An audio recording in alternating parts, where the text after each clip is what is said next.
right there, it's another beautiful day again, and we're here, and it's Prime Morning from now till 10 a.m. I want to believe you had a good rest and you're ready to face the day. I am in good spirits and I am ready to serve as well. My name is KMJ, and I'll be joined a bit later today by Shola Ademi, and we're going to be definitely serving you the very best of breakfast. So please do well and stay with us right here on Prime Morning. We're live on Facebook. We're streaming live. You can go there and follow us on Instagram, on Twitter, and make sure that you get interactive with us once you do so. WhatsApp line is always active for you to also get interactive with us. We're still celebrating the Ghana month, and we've spent time educating you and making sure that you get to live a bit of Ghana in you anywhere you make your way here in the country and beyond. And we're still continuing on a beta. This morning, ladies and gentlemen, we've got something special to talk about, and I wanted to be a part of it. We'll begin the show with News Flash, which, of course,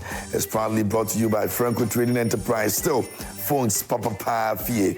And today on the show, we're looking at some serious implications of the raid in the house of the former finance minister, Ofori Atta. Now, he sued the national security operatives on what he calls trespassing into his property. We're going to be looking at that conversation this morning here on the show, what the implications of this is, and also, indeed, if he's going to be getting the damages that he intends to get from this particular case. We'll look forward to that conversation. You can also join us in sharing your thought with us here on the show. Now, some 7.51 billion is supposed to be allocated to the District Assembly Fund.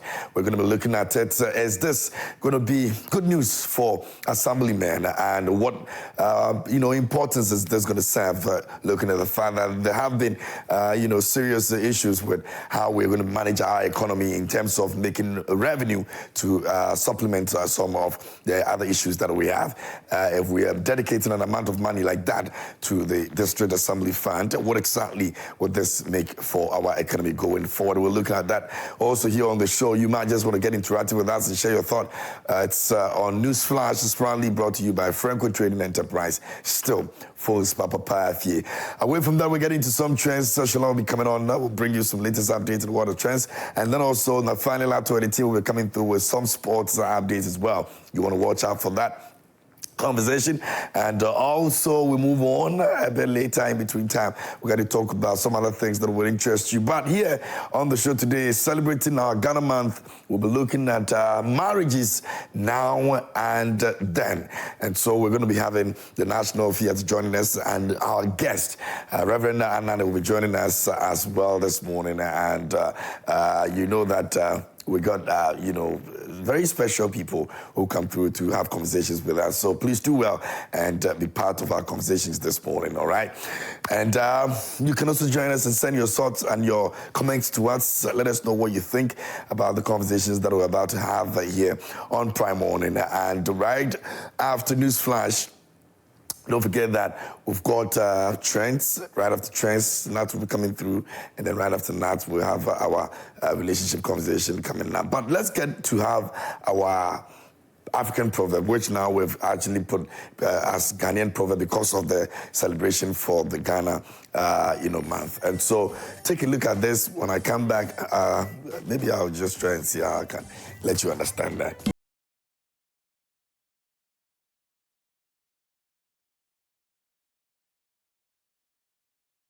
I don't know if you agree with that or disagree, but it is believed that a good wife is better than precious gold or your past sinisika. And I think I agree to a large extent. There's some women you get in your life, if you're not careful, you're going to lose all your properties. There are others when you get into your life blossoms and becomes the very best of what you intend to have it. And so please take your time, make a good decision, and make sure that you settle on the right person, all right?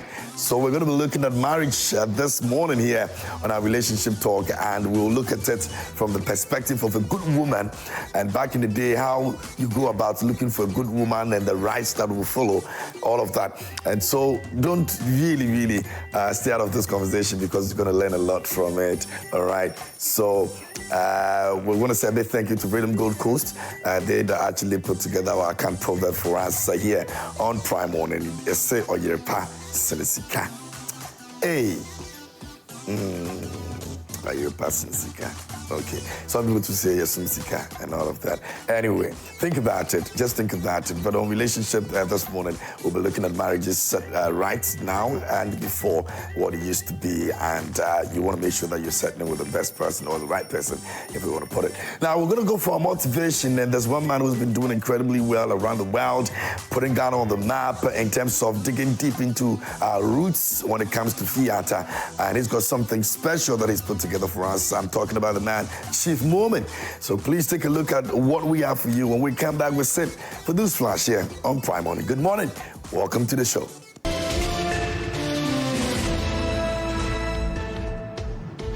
And that's the man who speaks lots of wisdom. Abdul Momin Muslim is the man you saw over there, known professionally as Chief Moment, and he's a Ghanaian poet, playwright, and creative entrepreneur. This man is best known for creating the Ghanaian historical epic Bejeke, our journey, a theoretical reenactment of the history of Ghana, and from ancient to modern times, and was directed by Joyce Anima Misa Amwa, and that's the sister of KSM. Don't forget, in March 2017, the play was chosen as the official theatre showpiece to celebrate Ghana's 60th independence anniversary. And this morning, celebrating our Ghana Month, what a good way for the same man to actually put us, way before the world and let Ghanaians and everybody know that indeed we've got something as rich as what he's been able to share on that platform. Women hails from the Upper West region of this country, and we say a big thank you to him for showcasing that talent. Of course, we're still celebrating the Ghana Month, and we're bringing you more of these right here. And it's Ghanaians doing incredible works in terms of putting Ghana out there, and we're super excited about it. That brings us to Newsflash this morning, which, of course, is proudly brought to you by Franco Trading Enterprise, still Folks Papa Pathie, and we entreat you to look for them. Now, our branches are all over this country, so please walk into any of them. If you're looking for a phone, a television set, if you want to buy an air conditioner or refrigerator, those of you who want to be able to monitor your homes and your offices when you're not around, our CCTV cameras are there for you. Crystal clear. You can monitor anywhere at any time. Just download the app on your phone and you're good to go. Speaking about downloading the app on your phone, you can also download the Franco Trading app on your phone, Google Play Store, and you can actually have Franco Trading Enterprise right in your hands. Our website is www.francotrading.com, and that's where you can also get all the details you need in terms of our branches. Any inquiries you want to make, please do well and speak to us. Our telephone numbers on your screens right now. Do not pick a number apart from these numbers you see on your screens, and you can talk to us anytime, any day. Franco Trading Enterprise says still Folks Papa Pathie, and we're delighted to have them here on the show, and we're grateful to them for always making sure that we have this conversation here on Prime Morning. And we're getting into our issues this morning. I'll be looking at the front pages of the newspapers, and then we'll look at our substantive issue. Ken Ofori Atta, the former finance minister, is suing the national security operatives. We'll be looking at that conversation this morning. Also, we've got some amount of money that has been allocated to the District Assembly Common Fund. 7.51 billion has been actually allocated as Ghana citizens, and we're looking at it. Will this help in any way? We'll be having that conversation that you can also join. So do well to send your messages and let us know what you think. Our WhatsApp line is active. We're streaming live on Facebook, so you can also join us over there as well. Now, let me just, my guests are seated, so let me say good morning to them, and then I'll run through the newspapers quickly, and then we can get into our major conversation. This morning, I've been joined in the studio by Asuako Owiredu. He's a former director, National Identification Authority, and he's joined us this morning. He's always here on the Thursday morning, so it's good to see him here again. How are you doing, sir? Doing very well. Great. You had a good rest? Yes, very good rest. Okay. After the budget, I'm sure. Yes. The NDC will be sleeping well. I'm not sure about the NPP. Yeah, well, and you can tell the budget was... And I saw a caption of one of the MPs fast asleep, and they had written, there was an inscription below saying, Obesori no akase budget in you know. That was so funny. Anyway, but I think the budget was good. I mean, a lot of people, both sides of the aisle, agree that, It was a good one. It was a good one. Okay. I'm not sure about Honorable Charles. Maybe I should find out from him. Honorable, good morning. How are you? Good morning. I'm good. Great. You rested well? Not that well. For the past week, we've been busy with, of course, the presentation of the budget by the finance minister. And then, our committees have been formed. And then the speaker has directed that the committees start work ASAP. So we've started work. And then, so far, I think it's been good. Okay. All right, great. Honorable, as the former Deputy Foreign Affairs Minister and also the MP for Abirim, good to see you and thanks a lot for the time. Okay, I'm grateful. And also we have a lawyer here with us, Lawyer Kwame Jantua, is a senior member of CPP. I don't know whether he's defecting to any of the other parties yet, but they want him badly. He has decided not to go, and that's the problem we have. Good morning. Why is everybody asking me that question? Yeah, they ask all the time. Why do I have to defect to another party? Well, maybe you serve better. No. Are we not all building Ghana? Absolutely. Do I not have the opportunity to talk about issues? Yes, but the direct impact... Does it mean that you have to be in a particular party to be able to talk about issues? It looks as though that's what it's... No, but it's wrong. We are building a nation called Ghana, irrespective of party. Look, I went to the political party initiative last week, which was opened by the president of Sao Tome and Principe, and the vice. Bernard Avler was hosting, and he came to talk about political parties. Political parties were there. When he got to the CPP, you know what he said? Oh, Mr. Jantua is here. But are you still with the CPP? In the midst of everybody. You're not too sure where. The fact that when you speak, it supports a president doesn't mean you're part of the party. If the president does something that is untoward, we will talk about it. If he does right, we will praise him. It's simple. Okay, then maybe we'll think about it. So the question is unanswered. What is the question? Are you still with the CPP? That was the question. What did I say? He said he's still with I'm still the CPP. Okay, that's fine. Yes. I'm still the CPP. But if the president does something good, he will comment about it. If it's something bad, he will comment about it. Let me say something, and I've said it here before. I'm genetically CPP. Nothing can change. You understand that? I was born, before I even came out, I was CPP. So we'll make you the... mine is to be presidential able... Mine is to be able to bring the Nkrumah's splinter groups together. That is my responsibility. It is not an easy task. I will assure you, it's not easy. But it has to happen. Because Ghanaians don't like splinter parties. They don't. Because they feel if they vote for you, what about your other ones that are splintered? They'll be pissing in. So that is my responsibility. And we will see. We'll see. Yes. All right, so let me doesn't mean I'm vying for flag bearer. I beg you. Nobody should come and say I'm we'll get there. Daily Graphic this morning says Mahama Cares launched medical initiative to support cancer, kidney, heart patients. And that's Daily Graphic this morning. Gold Coast Refinery launched Gold Board initiative and budget response to business communities' concerns. PwC, Ghana senior country partner. Now, Ashanti regional outages caused by faulty underground cables. Energy Minister tells Parliament. What's in the budget for you? Graphic Business First National Bank hosted X dialogue on budget implications, and that also captured by the Daily Graphic this morning. And so you can grab a copy of it and read about them. Ghanaian Times is here, and it says that key nuclear regulatory experts desert job for greener pastures, and 5 killed, others injured in Sefshi.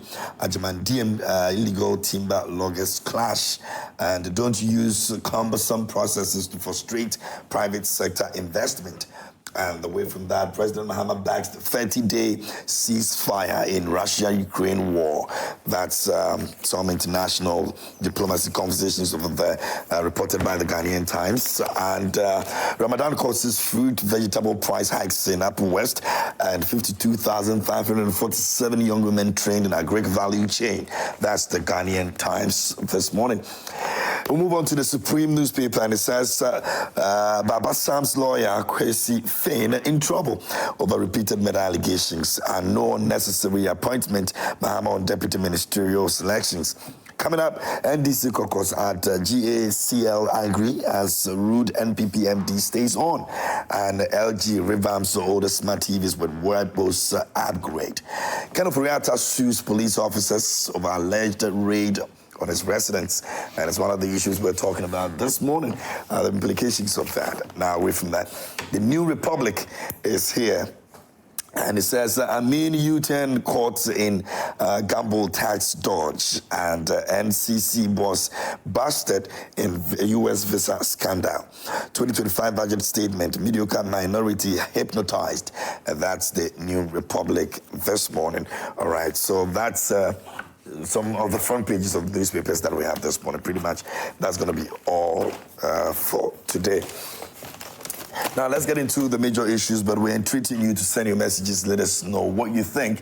We're still staying a bit on the budget, and we'll be looking at District Assembly Common Fund, and also we're looking at the issue of Ofori Atta with national security operatives. So you can send your messages. We're streaming live on Facebook. You can go there and join us over there as well. Now, and I'm tempted to start off with you, Honorable Charles. I'll start off with you. Now, we remember that in February, we had this issue of military and some police personnel invading the premises of the former finance minister. A lot of people thought that this would have just gone without any, damages suing or anything of the sort. And then we woke up one morning, it says that it's cost him a lot in terms of, his reputation and everything that is involved, and he's seeking for damages for that. Yeah, and Kenji, you surprised? I am a bit surprised. I don't know if why, because they came out to say that even the OSP came out to say that he has nothing to do with it. We thought that it was just one of those things, and he just wither away. And you've seen the videos? I've seen the videos. Yeah, so as we sit here, and then you get a call from home that your property has been invaded in a Rambo-style fashion. Of course, you take action. In the circumstances that we are confronted with, the former finance minister went out on a medical vacation. Before leaving the jurisdiction, he wrote to the office of the president. No, initially. Oh, the office of the president. He wrote, Julius, yeah. Yes, Julio, yes. He wrote to the office of the president, the chief of staff, indicating that he's going to be away and that in case they needed anything from him, he's available. And then the OSP also wrote to him that they wanted to meet him and then clarify certain issues regarding some financial commitments that he made when he was the finance minister. He wrote back to the OSP that he was out and that his lawyers were ready to assist in any discussion that they wanted to have with him. Subsequent to that, we did hear we saw the OSP organizing the press conference and then, made all those statements.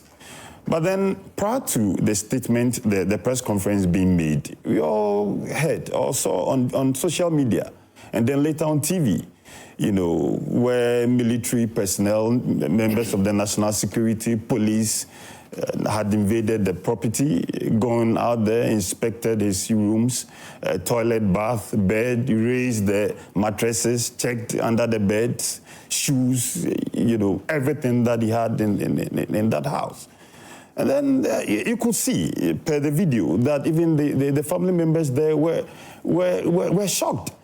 Because they were asked not to video what was happening. They were asked not to talk, not to pick any call, not to speak to anybody.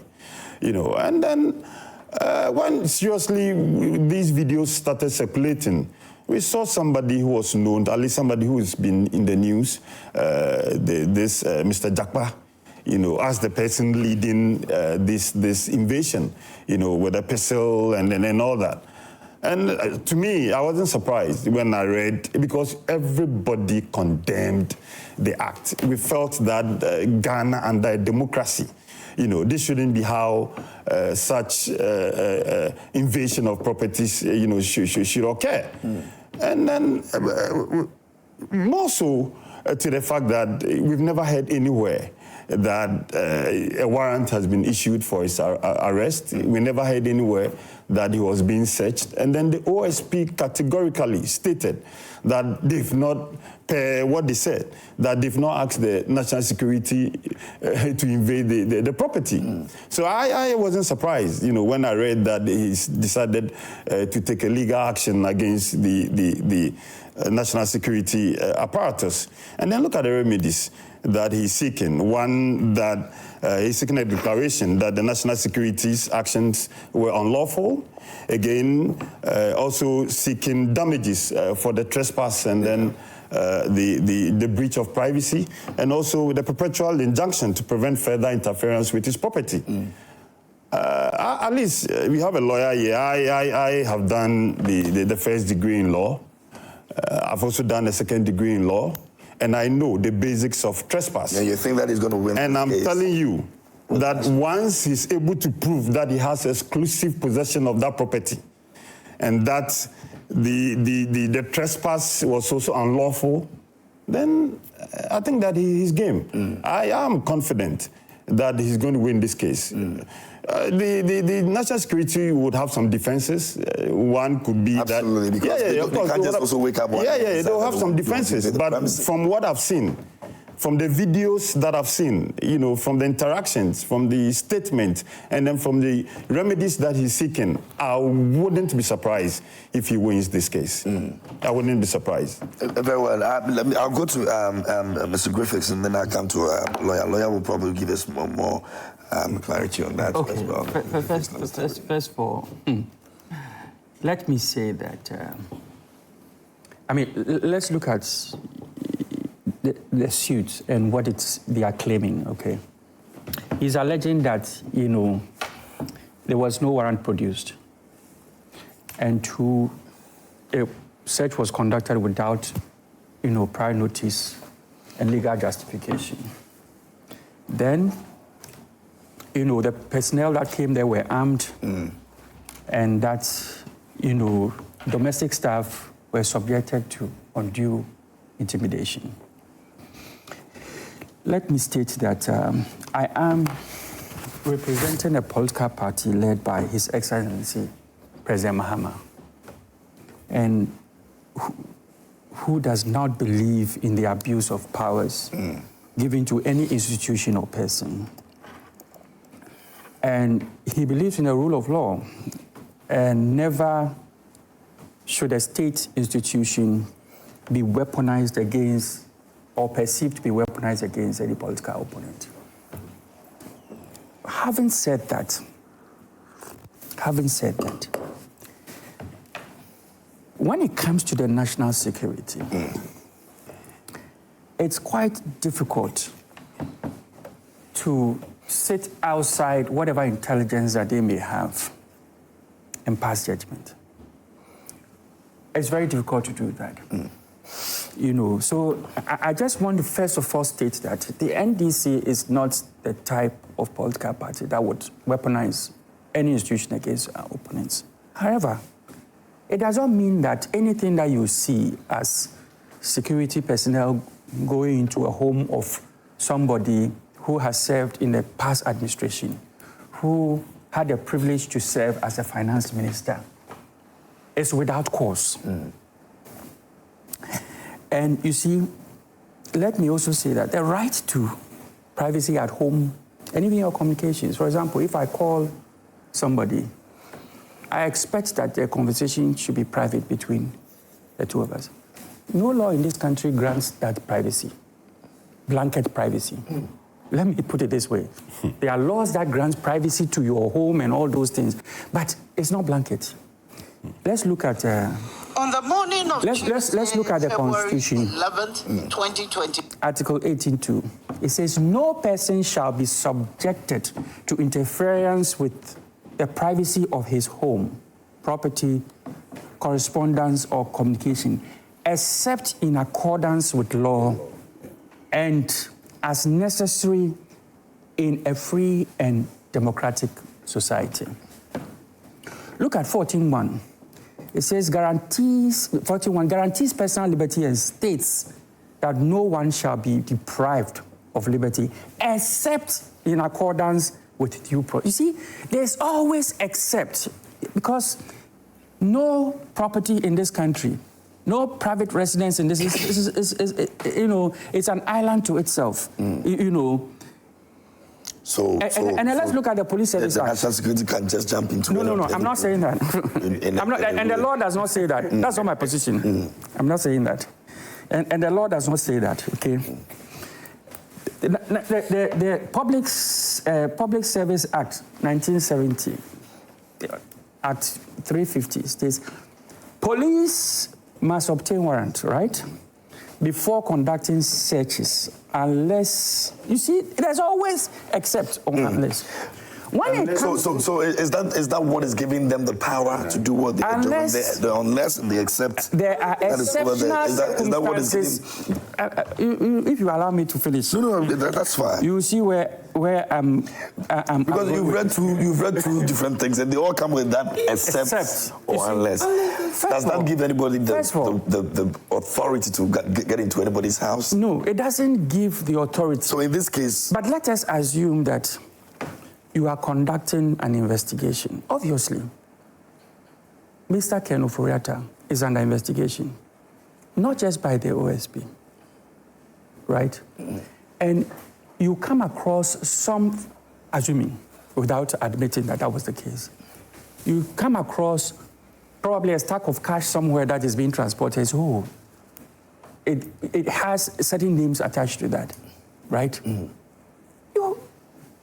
And if you think that obtaining a warrant, and I was going to read relevance laws that guarantees that even in certain circumstances, if you think obtaining a warrant would compromise, you know, the evidence, you can go in. Let me give you an example. That was the case for the defense minister of Germany. Let me give you an example. When you go in and you don't find the evidence, what do you do? Oh. So you come out to let the public know? Yes. Is that what happened in this case? You are jumping the gun here. We are jumping the gun here. No, but there's an ongoing investigation. You see, there's an ongoing. I will cite several examples for you. Look, under His Excellency President John Dramani Mahama, Mohammed, National Service, his home was raided. They found stacks of cash and what have you.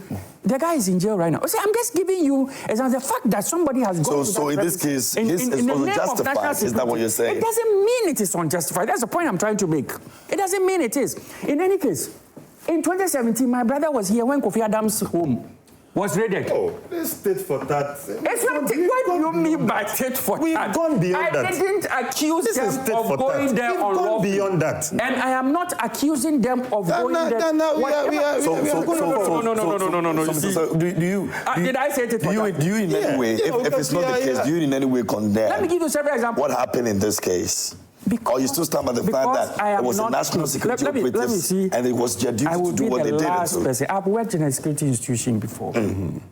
I will be the last person to... Look, I was giving you an example. The defense minister of Germany, his house was raided with houses because they thought that obtaining a warrant is such a high-profile target that the information might leak to him. Why? Because they found his prints on a crime scene, on 3 crime scenes.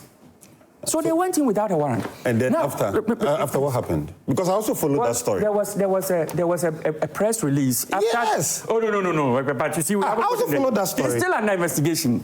You understand? and let me tell you what actually had happened. It's just some criminals who picked a coke that he drank, processed latent prints, and decided to embarrass him by planting it on several crimes. You see, so he was innocent. Yeah, and they had to apologize to him. Yes, they had to apologize to him after they had concluded. You see, it's important to make that thing. After they had concluded that he wasn't linked to any of the things they thought he was linked to. You understand? Sasu's home was raided in the same way. Sasu, MP, member of parliament. Do you remember that? Sasu, yes. What's the name? Modern Ghana. I can give you several institutions. Modern Ghana. We are evolving as a democracy. So things that were done in the past shouldn't be repeated. Modern Ghana. Their offices were raided by national security under his leadership. You understand? And all these things happened in this country. Nobody said anything. in the name of national security, look, who in this country does not believe that Ken Ofori Atta is under investigation? Everybody. Did any of the things? Even in a court of public opinion, they probably have already passed judgment on him. But that's public opinion, you understand? A legal process must take place. So I beg you, when it comes to some of these things, unless we are clothed with the intelligence, the main reasons why some of these things happened, we shouldn't conclude with big words like unlawful and what have you and all those things, because the law gives a window for the security agencies to do some of these things. So I think that is what I'll say. But having said that, let me also conclude by stating what I said first before even starting, that the NDC is a law-abiding political party led by a very fine gentleman in this country who will not weaponize the security institutions against his opponents. If there is, just like under his leadership, the National Service, Premise of the National Service Coordinator was raided, the person is in jail right now. Other people like Mr. Sylvester Mensah's homes were raided without warrants, but when they found out that he was innocent, they apologized to him. So let's allow the investigations to unfold. I mean, it's very difficult in courts to prove some of these cases, especially against national security. Trust me. Some of the things that you come, I was in the first meeting that decided that SIM cards should be registered. Right? When you look at the reasons why it actually that triggered that initiation, it has nothing to do with, what the public thinks is a reason why, SIM cards are being registered. So in those discussions and the intelligence that are gathered, sometimes it can lead you to take certain actions. And if you think Mr. Ofori Atta, Honorable Ofori Atta is such a high-profile person that mention of his name or an attempt to get any warrant may compromise, may leak and therefore compromise yourself. You can do that, and it is within our laws. Very well. Let me go to Lawyer Jantua. Lawyer. Good morning. Good morning. What do you want me to say? How did we get here? Good morning to our viewers. The object of example that Osei Kwame used, the German, was it German? Yeah, the German. Defense Minister. Defense Minister. What was the object of them not taking a warrant and probably evidence being tampered with? It was fingerprints. Remember, everybody is innocent until proven guilty. And based on that fingerprints, they probably felt, and this was got to do with the murder case, right? Yeah. Probably felt that evidence could be concealed. And what were they looking for? If for nothing at all, they probably were looking for the weapon that killed that individual. Yeah. So if that weapon is being kept in the defense minister's house, and remember, his position as a defense minister, that might compromise their evidence. So probably decided they won't take a warrant. But any intrusion in anybody's house, if the police are coming to arrest me, they won't tell me they're going for a warrant, but they should be able to produce a warrant at the gate. Yeah. And give it to me for me to read through what they are looking for. My particular challenge has got to do with the people who went there.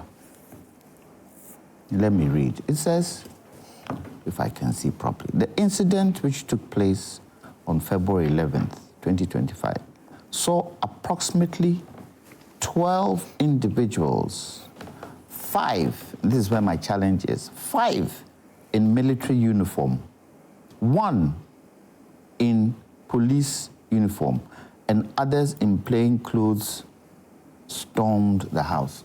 What is the military doing there? Heavily armed. What are they doing there? Is that the responsibility of the military? Only 1 policeman. in terms of security, who are responsible for security within an urban setting? Is it the army or is it the police? The national security does not work with the well, military. whatever the case is, that the national security, for anything at all, they go with the police, they don't go with the army. So what were the army doing there? That I don't understand. And a lot of examples has been given. Does it mean it's right? No. It's only in times of revolution, in times of a coup, where soldiers and police and security can invade your house the way we invade people's houses. Yes, if evidence can be subdued, then yes, a court may say go ahead. But definitely, for the rule of law to work, you have got to get a warrant. The judge will ask you, what are the reasons for this raid? And they will tell you, you have to tell the judge and let the judge be convinced that it is essential for you to raid the house. So when they come and knock at your gate, we have the order to come and search your house. Where's your warrant? Mr. Jantua, here's the warrant. That is what we are looking for. And you see, they can ask you, once they enter, they can ask you, stand here, don't go anywhere. Let us go in. Who was in the house at the time? His house helps. Was Mr. Ofori Atta there? No. Were they aware that Mr. Ofori Atta had left the jurisdiction? That's a very good question. Were they aware? And if they were aware, what triggered them to go there? What were they looking for? We don't know. Do you know? No. Has anybody said? I won't sit here to try and conjecture what they were looking for. It's going to court. It will be up to the security services to also come and tell us why they took the route and procedure they took to go to the house. What were they looking for? Is Mr. Ofori Atta known to hoard weapons? Mr. Ofori Atta a dangerous criminal? Is he? Is he a dangerous criminal? Do we know him to be a dangerous criminal? And you see, I'm not concerned about the raids that have happened. For me, it's illegal. But the kind of raid that happened in Ofori Atta's house, those people who are financing Galamsey, why haven't we raided them? Are you saying we don't know? We don't know who they are? Or if we don't know are we saying we don't know who some of them are? Why haven't they raided him in this style? I mean, I will not link it to the president. Because when they were going, he probably didn't know anything about it. Operatives of the national security, the person who leads the national security is the person we should ask the question. I don't think in Ken Foraster's suit, did he mention the NDC? Or it is assumed that the NDC is behind it? We should stop this kind of politics that we play. The evidence will be shown in court. And if it so happens that the evidence points to the NDC, we would know in court. If those who went to raid said it was the president who gave us the instruction to raid Ofori Atta's house, then we know that the NDC are behind it. We know the president is behind it. It was the Minister of Defense, the Minister of Interior, who gave us that order to raid, then we will know. But I don't think it is right. Honorable Charles thinks that it's an easy case for Kenny. You might just... I don't know. I don't have the evidence, so I won't be able to tell whether it's easy or it's not easy. When the evidence is put before the court, and the court sees the evidence, it's the court that will decide. With both sides making their case, it is the court that will decide that, yes, you have a good case, no, you have a bad case. At this point, as I sit in this studio, I won't be able to tell whether it will be easy or whether it will be difficult. But you think it's the right decision for him to take? It is his right. It is his right. Whether it's the right decision for him to take or not, it is his right to sue. So, let's see what happens. Amen. Amen. I like the lawyer in Mr. Jantua. And I think that... But you didn't like the NDC. And I think that he's made a very, very good case, you know, because these are basic things. Like I said, you know, if you're a student of law, these are basic things that you'll be taught. You know, it's a straightforward matter, you know, because I'll come to you. we live in a democracy.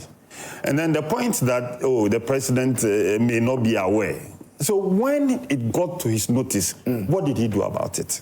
That's the thing. Let's even assume that the president may not be aware that Jakpa and then his people, you know, were planning to invade the property and all that. But after the invasion, with the circulation of the videos and then the discussions, you expected the president to have spoken about it? At least, because this is an invasion of somebody's privacy. Honorable. But there's an institution that handles that. Why would the president want to jump into this? And then the fact that we live in a democracy, like he rightly said, this is not a junta. The revolution. We are not under the revolution. This is not under military rule. We live under democracy, where the rule of law applies.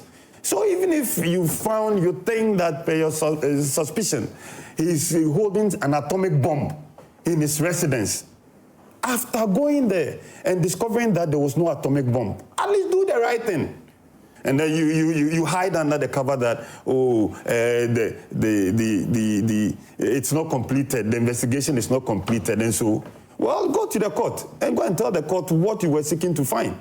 And I'm confident that with the kind of remedies that he's seeking, I will not be surprised. I will not be surprised if he wins this case. KMJ, just a quick one. KMJ. I'll come to you. If for nothing at all, it is assumed that the president speaks with the leader of the House, doesn't he? How won't it be possible that the apology that the leader of the House gave, it could have been a conversation the president had with the leader of the House? Isn't that possible?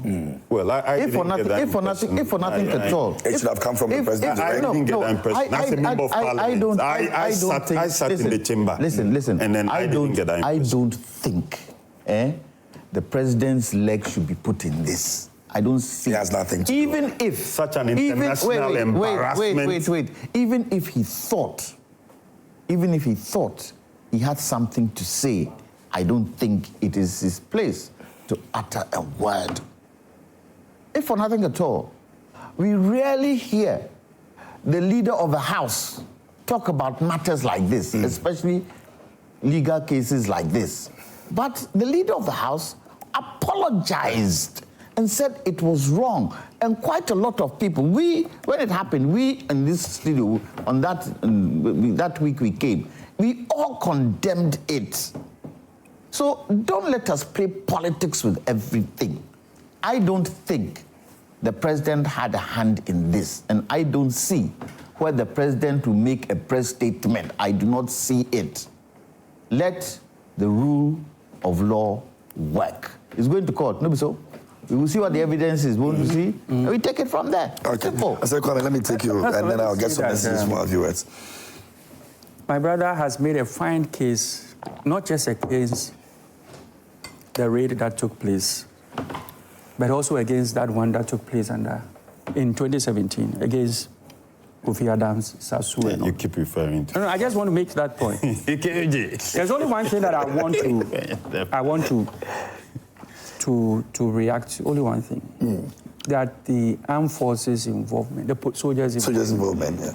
Of course, Ghana Armed Forces defends us against external threat, aggression and what have you. That's their primary responsibility.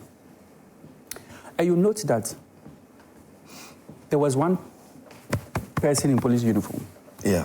Very good. The rest were in mufti, if you like. Some of these things, they are carefully thought through and done. Sometimes, some of you young people, you think security people, we do things, they do things without this thing. Well, you have a background in security too, I'm sure. Give us a particular reason why. I'm sure you know why they went into that. But Look at that you have a background in security doesn't justify this. Armed Forces Act 105. If you look at Section 35(1), Section 35(1) allows the armed forces to assist civil authorities if requested. Now, you see, they can be legally deployed to assist police and national security, but they cannot be deployed on their own. You said there was one police person. The only time the armed forces can be deployed on their own is when it's authorized by the National Security Council and by the Commander-in-Chief or by the Commander-in-Chief of the Ghana Armed Forces. And who is the Commander? So in this case, collaboration with police. So in this case, there was an order. In this case, there was an order for them to follow. No, that's what I'm saying. But then you're saying that it's possible that. I'm saying that the fact that there was police and military involvement. There's a law that supports that the military can collaborate with, the police can collaborate with the police and take these operations. The only time, and even so, it is even possible that the military alone can take such action if it is sanctioned by the Commander-in-Chief. You see, that's why I'm saying there's a reason why there was police involvement. So are you saying this was sanctioned by the President? So what are you saying? So what are you saying? Let me what are your arguments? The president sanctioned this invasion. I didn't say that. That's why you were heading towards. I'm saying that the fact, was there no police personnel involved in the... There's one police personnel. And I'm giving you the relevant laws that supports that the police and the military can... You also mentioned that it could be that if that happens, it means the Commander-in-Chief... If there was no police involvement... Just a minute. Then it could only have been authorized just a minute. You are muddying the whole matter. Can Ofori Atta a dangerous criminal? Oh, please. He is not a dangerous criminal. But such... Please. You see? I mean, even if they went and they found Ken Ofori Atta in the house, yes, what could he have done ultra-virus? Yeah. Please. I beg you. That they had to carry An example. That, let's say I'm in charge of an operation, right? I send my men out there. I get intelligence that there's a truckload of gold bars and money attempting to cross. That is a different kettle of fish. So you since you don't know what... So you mean that it was the magnitude of what you're making reference to? The search, the reason for the search in the premises has the same magnitude of what you're referring to. The majority leader has apologized. Yeah, he said it's very regrettable. Yeah, so then if you are here justifying the raid... Sit here and conjecture. Yes, you are justifying it. If you listen to me carefully, my point is that let us wait for the security people to come out with their... because right now they have been served. They would also come up with... Yes, so don't let us conjecture. No. I'm just giving you instances where it could be possible that police and this can collaborate and do... We don't know. And at 105... Yes, there's an act, but we don't know the reason.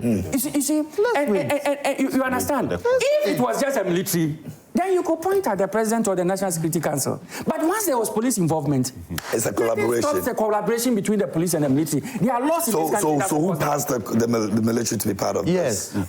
Who would have? It doesn't mean that. Listen. I cannot sit here and tell you who did that. Because I beg you. There's a national security team investigating an issue. Right? There's a national security issue investigating an issue with the police involvement, right? For law enforcement. Now, if it turns out that they feel that they have to go into a premise because they have credible evidence that something may be emanating from that particular location. And they think that taking a warrant will compromise that. They can do that. And you see, nothing stops them. Nothing stops them from collaborating with the military in such a matter. I'm not justifying it, you understand? But I'm just telling you that let us not say, that it is not possible. It is possible, and our laws support that. You understand? And I gave you instances where, under the leadership of, the same leadership of NDC, Mohammed National Service, his home was raided. The Honorable Charles believes that we should not be doing the same thing because that has happened before. Well, so when was he believes that we're moving forward. Adam's home was raided in a similar manner. Where was he when Sasu's home, his colleague Sasu's home was raided in a similar manner? Where was he when Reverend Osu Bempa took the armed men to a radio station? Like we are sitting here. Past this. Then people come close with national security. Is that the way to reset? I mean, where was he? Reset the country? I'm not saying that. You see, I'm just giving you other instances, and I'm also making the point. Take it that Do you strongly believe that the national security operatives have the evidence, or they have what it takes to actually fight this case? None of us here can conclude. Can say yes or no. But you strongly, it comes across though you strongly believe there's a reason. There's a reason why they're in the place. Rambo-style invasion. You're justifying it. Style invasion. Look at it. Look at the West Indians make things look so big. Yes, because it wasn't the case. The family members were traumatized. They were traumatized. But what we've seen in the video, you think it wasn't. That's why I started with it wasn't too much. That was really scary. Anyway, let me engage our viewers a bit. This one says, good morning, Mr. Host, panelists.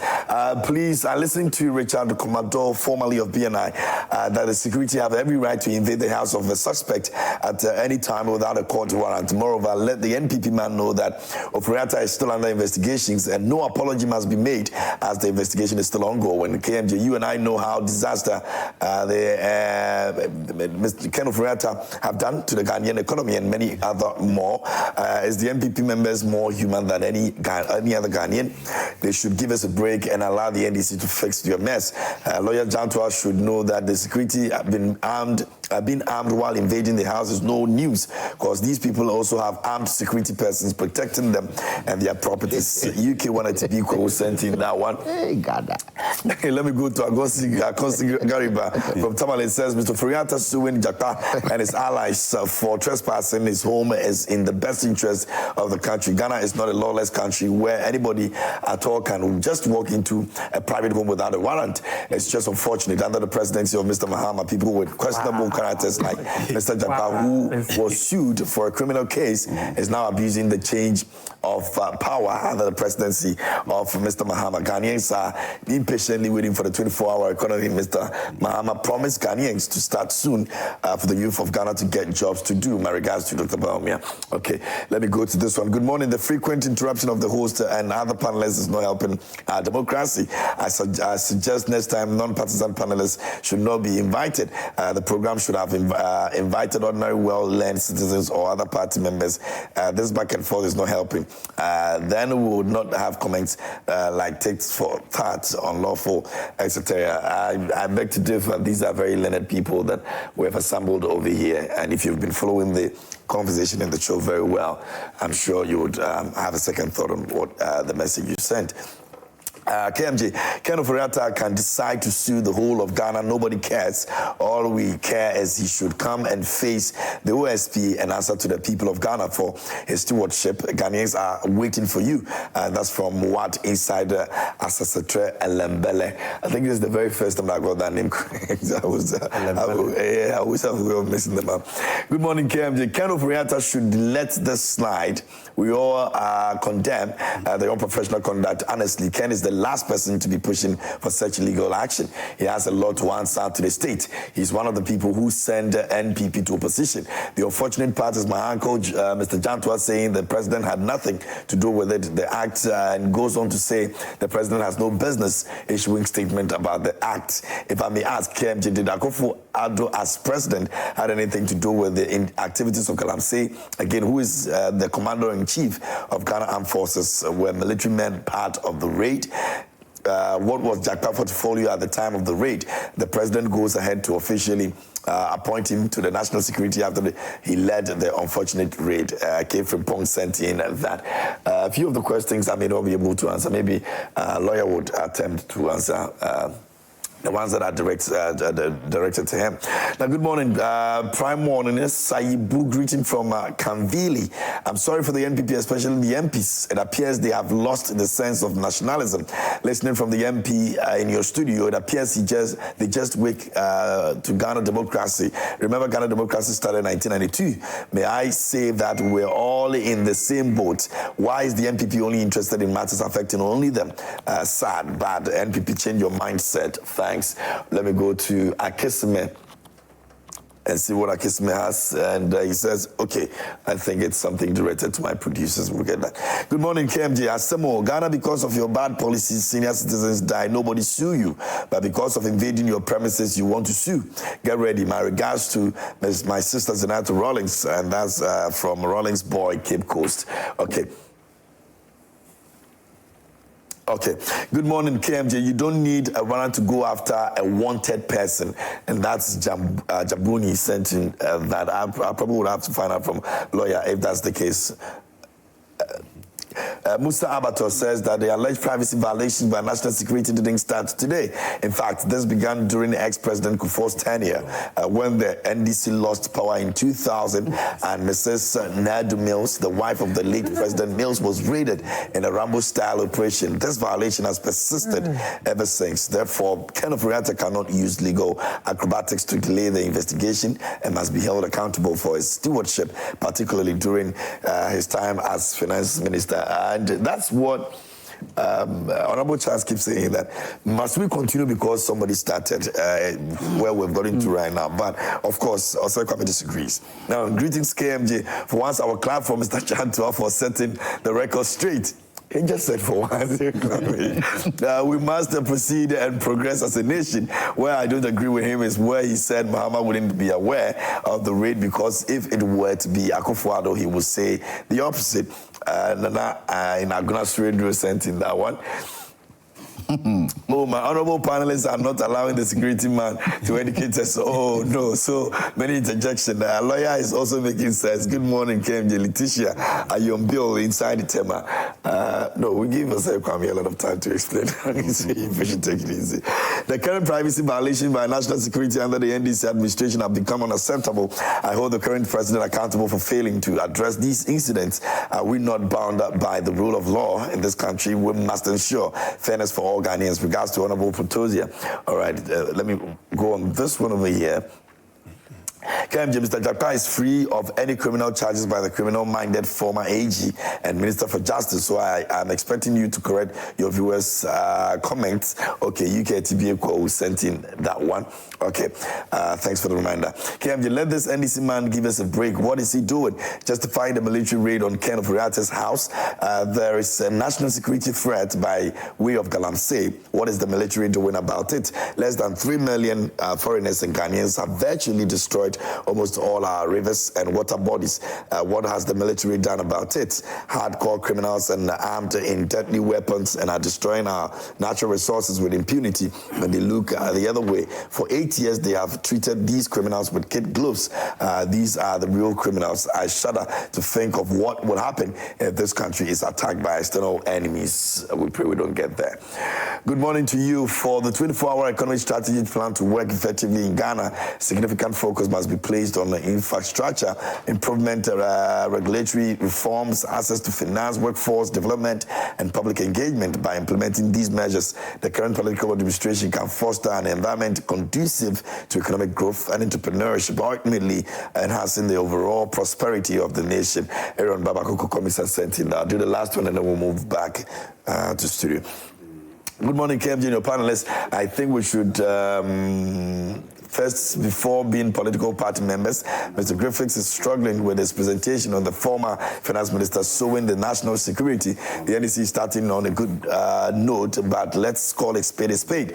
What the national security did is unheard of, especially with Mr. Jakpa being involved in the raid. Since when did he join the national security? With these attitudes, KMJ, will Ghana really soar higher? Papako from Ajumako in the central region. Okay, so there's more of your messages coming through, but let's, I'll come back and finish with most of them. But I don't know if you want to respond to any of the things that have been said so far, and then we can move on. Lawyer. Ofori Atta's plan is to use this to sway the depth of challenge he's going to face. It won't work. In fact, it will rather worsen his... It will not work. He has a lot to answer for. A lot to answer for. In terms of those institutions that were under his responsibility, Bank of Ghana being one of them. A lot to answer for. And for me, if I were in his shoes, I wouldn't even go there. I won't go there.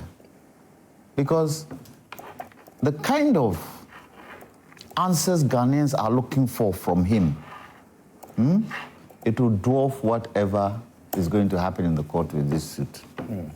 Whether he wins or he doesn't win, it will make a difference. Because there are grave things to discuss with the country's finances when he was Minister of Finance. Grave. And we all, from what we have heard so far, the first time in history, Bank of Ghana is likely to collapse. The citadel of Ghana's financial hub. A lot of questions to be asked. Okay. So if I were him, I will wait. I'm not saying that he doesn't have the right to do what he's doing. You already mentioned that. However, what Ghanaians are interested in is how did our finances get here? Because some of the monies that are being bandied around, especially during the presentation of the budget, it boggles one's imagination and goes to show this country, we have money. This country, we have money. It is how we manage the finances we have.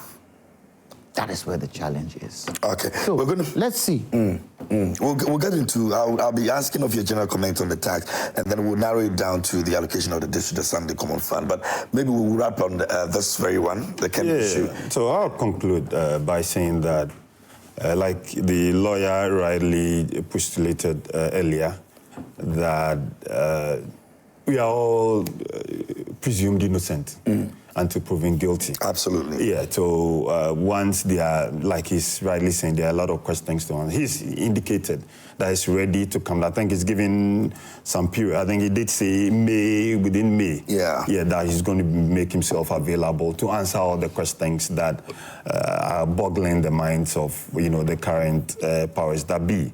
So we don't want to judge him, in the court of public opinion. This is a law-abiding country. This is a proper democracy, well-functioning. Yeah, so he has his own rights. He's trying to clear his name. He's going to come back and then answer all the questions. Okay. Just a quick one. Someone made a comment that I said President Mahama could not be part and parcel of it, and that if it were President Akufo-Addo, I would jump like a jack in the box and talk about it. President Akufo-Addo was in power for 80 years, continuous. President Mahama has been in power for how long? A few, 2 months, a little over 2 months. Can you compare the two? Absolutely not. President Akufo-Addo, 2016, 2017, 2018, come 2019. How many times did anyone hear me say negative things about him? It was when he started making promises that he couldn't keep. Promises he made to Ghanaians that he couldn't keep and was dancing around them, that one had to comment. And I'll tell you for free, if it so happens that President Mahama down the road cannot keep his promises, we will talk about it. He is a servant to us, the people of Ghana. He's a servant to us. And he himself has said, Abide Butechino, and one ye the boba.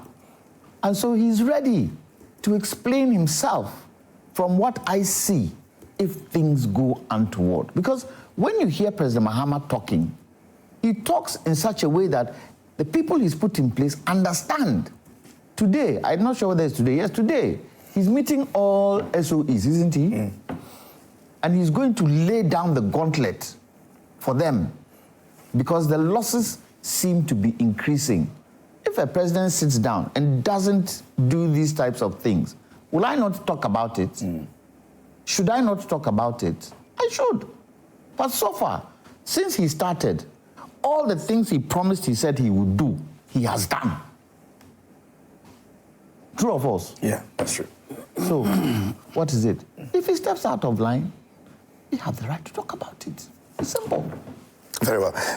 So we'll move on to the next topic that we'll be looking at. We're looking at the budget that was read at the floor of Parliament. And I want us to narrow it down to the taxes. I'll start with you. The taxes that have been scrapped. Now, these are taxes that they promised that they're going to take them off, even though there are a bit of technicalities in terms of COVID-19 and how we can get rid of them, that particular tax. But in a nutshell, you think that they've done what they said they would do for the people. Now, getting in revenue to be able to take care of these taxes is another conversation that a lot of people are having. What do you make of that? Well, I think when you look at budget, and that's one of the most abused words that you can find in our society. When somebody wants to build a bring me a budget, the perception is that it's just cost that you put together to form a budget. No, the budget has two main components. It has revenue, and then it has cost. And when you offset the two, you get a balance, which could be a surplus or a deficit. The fact that the government has found the need to ease the burden on Ghanaians by getting rid of certain taxes, which, by the way, is a contract that government had with the people of Ghana. These are the same issues that were presented to the people of this country. And we saw the endorsement of those policies through the ballot box. So I think it is in order that what was presented to the people to earn their endorsement should be what we are doing. And I have heard concerns that, and especially by your network, coming up with a figure and saying, this is what it means. This is the amount of money that we are not going to have. Exactly. Because we don't have these taxes anymore. That is why I started the way I started, that it's not just about raising revenue. Some of these taxes, they don't really, some of them are not helpful. You know, the fact that you can't tax your way into development. You can't do that. Because when you slap these taxes, that cuts across. You make the cost of borrowing and all those things expensive. Somebody is paying for it, right? And that person must offset it against something. So it makes cost of borrowing and all that, cost of capital and everything, very expensive in the country. So I think it is in order that, you know, government has gone ahead and implemented some of these promises. In any case, I also want to state that, you know, these are things that we all agreed with. My brother here, his flag bearer, said he was going to scrap COVID levy and the e-levy and the betting tax, right? You know, he said the same thing. I believe that he must have seen that, you know, the tax regime which had been implemented by the administration which he was part of probably wasn't helpful. And therefore, he thought that he would get rid of it. That's Bawumia against Bawumia. But here's the issue. So I think that it is important to make that point very firmly, that when we are cutting costs, it is also helping the budgets. It's not just always trying to raise revenue. You see, when your cost is less, you need less revenue than you would have if the cost is you know, you just spend anyhow. And I commend the government so far when it comes to the size of its government and what it means to the national purse. the unprecedented cutting of costs, even in our celebration of our independence, where, just last year we spent 15 million cedis, but we spent 1.5 million, which is 10%, exactly 10% of what we spent last year. So we've cut 90% of that cost. So you see, this is a government that really wants to help. And I urge all Ghanaians to rally behind this government. I urge my brothers here from the other side of the aisle, to give all the support that they can. Where they see that things are not going, they should criticize, of course, because that's what democracy is all about. Okay. But in this case, I would say kudos to the government for following through on his contract with the people of Ghana. Honorable, we're looking at about 7-point-something billion that we'll be losing by scrapping all these taxes. Are we supposed to be worried as a country? Yeah, KMJ, I'm in total agreement with you that once you scrape about 7 billion, you need to find ways of plugging in that big hole. And that has been the worry. Yeah, that's been the worry. If you look at the presentation, the budget presentation that was done by the finance minister on behalf of the president, there are some certain things that I think that they did well, NDC did well. One has to do with NHIS. NHIS, for example, was a policy that was brought about by the NPP, and then they decided to continue, with NHIS, by devoting some amount of money into the NHIS system. The free SHS. Dry prime. Remember, during the days leading to the elections, there were concerns that NDC was planning to just get away with this free SHS. So for them to continue this number one policy of President Akufo-Addo, I think that that's right, because Ghanaians wouldn't have forgiven them for that. If you look at $5 billion Ghana cedis invested into the if you look at if you look at the teacher training allowance and the nursing training allowance, for example, it was under President Mahamad's watch that they decided to cancel these allowances, and then NPP under President Akufo-Addo reinstated these allowances. Training teachers were happy, nursing trainees were happy, and all that. So then if they decided to continue, then I think that that's in the right direction. If you look at the capitation grant, for example, capitation grant was a policy initiated by President Kufuor. So if they decide to continue with the capitation grant, so be it. If you look at the school feeding, there's also, a policy that was initiated by President Kufuor. So these policies, these key policies, were babies of the NPP, President Kufuor, President Akufo-Addo, and then if they need be, because they become so popular, within the Ghana, and then because they are improving lives, and then they want to continue, I think that's good. But then I have a few concerns. One has to do with the freeze on employment.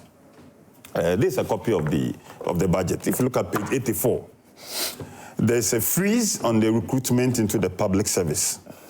And then that's a big concern, because if you look at it, what they are saying on that page is that apart from retired teachers, they will not be recruiting any retired officer of the public service.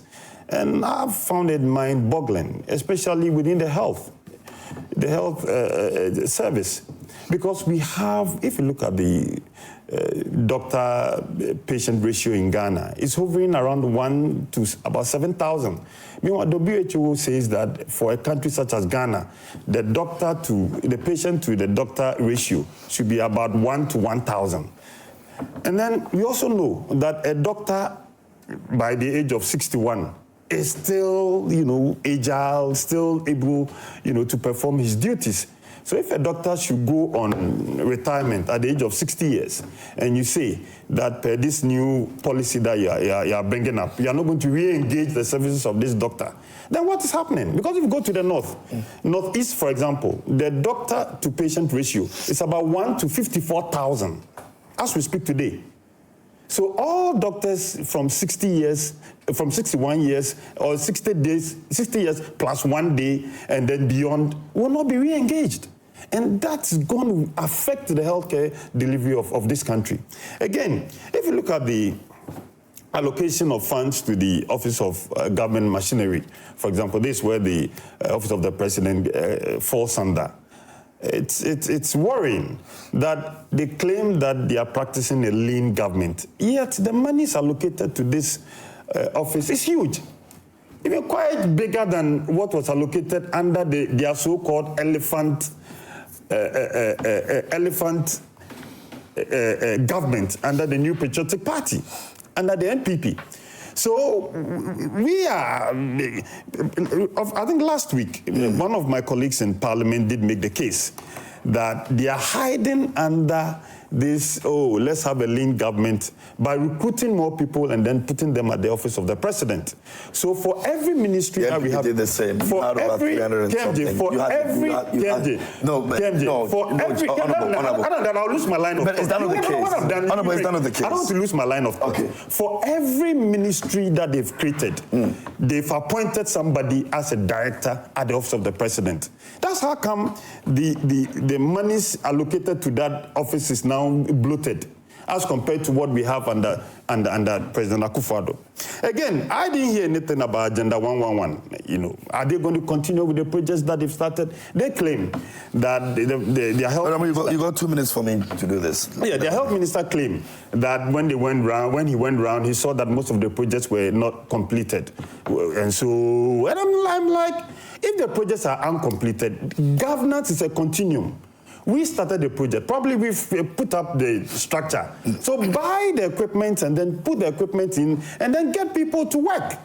That's all we are calling for. Okay. Then on page 129 of the budget, Appendix 2A, the finance minister did say that some people have come to him since assuming office with claims that the government of Ghana owes them, and that these total amounts, having been put together, is now amounting to over 49 billion Ghana cedis. And we're like, are we reenacting the Wayome and the Sofoton scandals? Because how can a minister say that, after assuming office, somebody just came in with a claim that government of Ghana is owing me, and then you've aggregated these claims, and then you've put out this figure. Why don't you set up an audit? You know, for people, for an audit of these claims. He said they're going to do that. No, then why do you put this claim? Because some of them, they have to. Why do you put this figure out? Because it could be that it is zero. But that's what existed. No. Should we not see the reason why that existed? Do the audit first. And then you do, if not for propaganda's sake, do the audit first and then come out with. So he coming out to do those sheer propaganda? I thought that was sheer propaganda. And again, this budget, they told us, was anchored on the 24-hour economy. So we're expecting that they'll put out a policy on this 24-hour economy. We didn't hear anything. Rather, the finance minister told us that, now that I've presented the budget, I'll later come back, to present a policy on this 24-hour economy to Parliament. Then I'm like, so didn't you think through this before even coming out with the budget? When you were out there campaigning, telling the good people of Ghana that the 24-hour economy is going to employ people in 3 batches, people will work from 5 to 8, 8 to 1, 1 to 8. Didn't you know that you had to put this policy out and then present it to Parliament? They are now going to think about it and then represent it to Parliament. So for me, I didn't see any hope in this budget. Rather, it's going to end up with the unemployment situation the unemployment situation you have in Ghana is going to exacerbate. Because if there's going to be a freeze on unemployment, then the youth who are crying, the youth who went out in droves, in their numbers, to vote for NDC, she would expect something else. Okay. Yeah. Honorable lawyer, let me come to you. Once we're done, we're going to have Akisima is on the other side. He's an assembly member. We're going to talk to him briefly, and then we'll come back to pass comment on that. That's the District Assembly Common Fund. What is Honorable telling us? One leg, he's saying, yes, they are following continuity, which is nationalistic. The next minute he's saying is propaganda. Is he not playing propaganda? I think that. There's something called perpetual secession. You take liabilities and assets when you're coming as a new government. And when you look at some of the things they've outlined there, they are good. It's a good budget. Nobody can say it's not a good budget. It has got to do with its implementation. Good budget, but implementation. There's one bit I am not in agreement with the Minister of Finance, and that bit is the Bank of Ghana. With the kind of debt that the Bank of Ghana is under, he said 70 billion, is it? Yeah, they need them to. The kind of debt, I do not think it is right for the finance minister to indicate that they should decide what they want to do. The Bank of Ghana, as I said earlier on, is the citadel of our finance house. Around the world, everybody knows Bank of Ghana. Remember, the monies that were spent is taxpayers' money. So I expect that the finance minister, the president, Bank of Ghana officials, and interested stakeholders in government will sit round the table and decide what they have to do, and not leave it to the Bank of Ghana alone to decide. That edifice that has been built there, in future, anybody who comes into Ghana and sees it would have confidence. Say, hey, Ghana Bank is But it came with a lot of cost. It came with a lot of cost. It's the reason we're experiencing what we're experiencing now. Whatever the case is, the cost has already been spent. Those who are responsible for mismanaging it, those are the ones we've got to take, we should question them. But as to where we are now, let the powers that be sit and decide how we're going to make sure we clear that cost. The finance minister indicated that you cannot deprive Ghanaians of roads and all that. I think it's 53 billion they are looking for. Yeah, 53 billion. 53 billion. You cannot, deprive Ghanaians. But if that bank collapses, it doesn't affect all of us. I would say, if we have to, in the next, NDC is in power for 4 years, in the next 1 to 2 years, if we can find the money to keep the Bank of Ghana solid, let's find it and let's explain to the people. Unfortunately, we don't, and that's what the finance minister is worried about. We can find it. Where? That is why I'm saying... He wants them to rent the building. Wait. That is why I'm saying the powers that be should sit around the table and not leave that responsibility to the Bank of Ghana alone. They should sit around the table, and I'm sure they'll be able to find something about it. Now, 111 hospitals. If I had my own way, one, it was an ambitious project. If I had my own way, I would tell President Mahama, come back to the people. Right now, we say we don't have the money for what? Bank of Ghana. Yeah. Will we find money for the 111 hospitals? Are we going to find money? After these 4 years, would we be able to say the 111 hospitals that the NPP brought in, we've been able to finish it? How many did they finish? If for nothing at all, let's give them even 6. If I were to advise President Mahama, I would tell the people of Ghana, it is an ambitious project, and what we are going to do, and remember, they are district hospitals. Yeah. What we are going to do, we are going to build 16 out of the, hospitals. Hospitals in every region, one in every region. Like a regional hospital. One in every region. if they built 4 every year, how much will they have built by the time they finish? It'll be 16. So that it stops people, if for nothing at all, it will stop people traveling to Komfanoche, it will stop people traveling to Kolebu for serious medical care. We'll have these hospitals in these 16 regions. And then you then look at those diseases that are, what do they call it? Those diseases that, the one that you don't, I've forgotten the word. Non-communicable.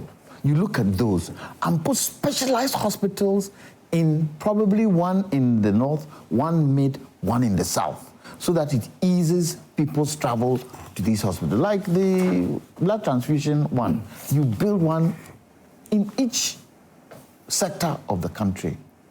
Then at least we know that that can be done. When you come to the taxes, look, the betting tax, it doesn't mean government is not going to bet, is not going to charge taxes on betting. He's going to get taxes from those who operate betting. Betting, yes. But what he's saying is that if you, an individual, you earn money from there, we are not going to tax you for the money you've earned. Okay, maybe it's a political decision, because anywhere you go, I'm not sure, but I think it's done. National Lottery in the UK, when you win, you pay tax, don't you? Yeah. You pay tax. So really and truly, it should be paid. But you see, the fundamental question, and this is the fundamental question we are not answering. Why is it that Ghanaians find it difficult to make ends meet? Why? What's the fundamental question there? The fundamental question there is, there are not enough jobs to go round. So government has to what? Compensate. That money they are using to compensate, can it not be used for something else? So we need to look at the bit where we can get jobs for Ghanaians to do. And for me, I believe that this women's banking that is coming in would be a good thing. Why? It would give the small-time business people at least some seed capital. I believe that if we are able to give seed capital for people who want to go into business, it would help. The private sector is the place where people can employ a lot of people. And I like it when I hear that the president is going to concentrate on the private sector to create the kind of employment we are looking for. He might not be able to create thousands and millions of employment by the time he leaves. However, he would have created a huge chunk that would at least catapult and take things forward. Okay. We have to be strategic. Where COVID is concerned, if I had my own way, I remember in the past, I've said, why do we still have this COVID levy? But looking at the kind of debt that we have, if I had my own way, and this COVID levy has been held because it has implications with IMF. And remember, employment is because we are under IMF. It's because we are under IMF. So if we could even operate COVID for the next 2 years, where we can get money in to at least stabilize 1 or 2 things, I believe we should do it.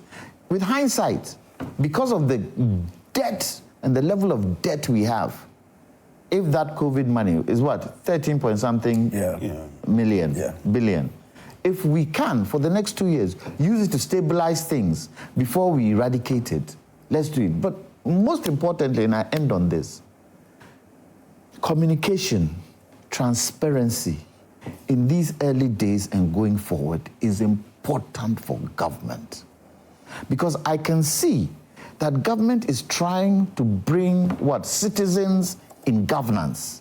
Because you can see there's some kind of rapport between the people and government. It needs to continue. And if you need to take some difficult decisions, some promises that you made that are going to be difficult to put in, explain it.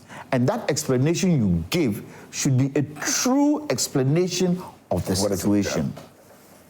Ghanaians, when you look at Ghanaians, we are easy people. Ghanaians, we understand and forgive. It's when you try to take us for granted, when you try to be arrogant, when you try to feel that, because you've been put in a position, that is what ruffles their feathers. So communication for me is key. Okay. And I kept saying it during the NPP time. I said one of the things that the NPP went good at was communication. Look, when you take the Planting for Food and Jobs document, fantastic document. I read it from page 1 to the last page. Fantastic document. What were they able to do? Communicate it. Okay. Lawyer, give me 1 minute. Let me go to Zoom, speak to Akisme. He's an assembly member. Let's find out what this news of the fund means to him. Akisme, if you can hear me. But the assemblyman. Yes, please, I can hear you. Good. How long have you been occupying this position of an assemblyman? Please, this is my first time for assembly member. Okay, so it means that you are excited about this because it's your first time and you get to have this fund allocation. Yeah, I can be. Well, what does it mean to you? Let me send my regards to Edamosi Asopre and all your panelists. They were doing a great discussion this morning. Kende, our president, His Excellency John Dramani Mahama, promised Ghanaians that he is come to rotate Ghana. Indeed, is doing, because since assembly member, you know that whole of the years we can't get any allowances, any pay, any monthly salary, but some of assemblymen are doing a great job in our community, and I can say they are electoral area. So when I hear the news that President John Dramani Mahama, the Bishop of Ghana, said he is come to give answers more to assembly members, I was very happy and very good. Happy to hear that, because it motivates some of the assembly members to do our work easy and faster and good. So only those who don't have Ghana as their heart will say this is not good news. So for me, Honorable Ebenezer Japan, popular known as Akisme, I will appreciate John Dramani Mahama. And even not I, but at all assembly members are only, everyone is happy. Because as I told you already that since assemblyman came to assembly concept, there's no any allowances or any monthly salary. So it is hard for the assembly member to do our work faster. And I know that some government promised and is not delivered. John Dramani Mahama, His Excellency, will think about assembly members with how even when assembly members you get a small card and you make our work faster, even the assembly member, you more happy. So for this one here, I think every Ghanaian will be great. I'm grateful this morning. We're looking at over 7.51 billion Ghana cedis that will be allocated to this fund. How much do you think you would be expecting to come to you, and would it be able to ease, your work, or would you be disappointed if you don't get the kind of money that you were looking for? Kende, you know that some prophets say, I actually did do. And if you go to the Bible, it goes. Because from our state to Jeddah, so you know that assembly member is not able to get even 1 cedi. And if we say it and I, Honorable Akisme, I get even 100 cedis, I'll be more great and appreciate. And I know that if they sell that money, I can say I'll get more than, or maybe 1,000 Ghana cedis. And it's so great. Is that enough? Is that enough to assist you execute your job as an assembly member? For me personal, it's not for me. For me personal, and I know it's not for every assembly member. So we start somewhere to end somewhere. Okay, very well. Will I say thank you to you for joining us this morning. Akisme is an assembly member in Seshube. Quite now, the good thing is that he's always on this platform, sharing his thought with us here on the show. And so it's good to, have him on, and we're grateful for making time for us. Now, let me get back to the studio. Just one quick reaction to. Then you may have to tie in the assembly member, right, so that we would. Okay. Yeah, tie in. Just a quick one. First of all, my brother talked about the freeze on employment within the public sector. This was one of the conditionalities. So it hasn't been today. It's been there for a while now. And we also have, that is for the IMF, as I said. Yes. We've had this right from just about the time that we decided to engage the World Bank. The IMF. But having said that, let me say that we are 34.4 million people in this country. And not to say that government workers are not important. They do so well for all of us. But from 2020, total compensation to them was... Some government workers, not all. Some government workers, not all. Some government workers. 2020, total compensation to government workers was 26.6 billion Ghana cedis. 2021, it went to 31.8 billion. 2024, which is the last one that was recorded, shot to 45.5 billion. That is the total compensation. That's 7.5% or 7.6%, if you round it, of GDP. I am surprised that the center left, rather the center right, is rather arguing that we should have more people within the public service. We all know that the economy should not revolve around the public service alone. You understand what I'm saying? If we are spending almost 8% of our total GDP just to compensate public service, then there's something wrong. Put that aside. We know the problems, the challenges that we have with our economy now, the debts that we are beginning to service, and I'm glad that there seems to be some confidence that the public investors are having in the new administration because they are prudently paying debts and servicing debts, So I think the priority should be that we should look at how we get out of this conundrum that the previous administration has put it in the first place. That should be the focus. Agenda 111 hospitals. Very important. By all means, we should continue because we don't want to throw the money away. However, it should not be the priority at the moment because if we prioritize that and the bottom of the pot falls in, everything goes down the drain, we wouldn't have an economy as a nation. I am surprised that my brother was talking about the fact that he didn't hear the finance minister talk about 24-hour economy and that he promised to come later on. Do you know that the flagship policy of the NPP had no policy document for the first term of the NPP? The free SHS, there was no policy document. Yeah, they stayed for that. Oh my God. So anytime... No. It's important to make that fact. There was no policy document. So the NDC also did the same. When they started, the NDC... I'm just trying to commend the finance minister by saying this, whereas the budget has to be read at this time. We can finish our policy document and then come and present that later on. The budget cannot wait. See, that's the point I'm trying to make. Had they put together a policy document for the free SHS, they would have realized that there wasn't enough space in the schools for them.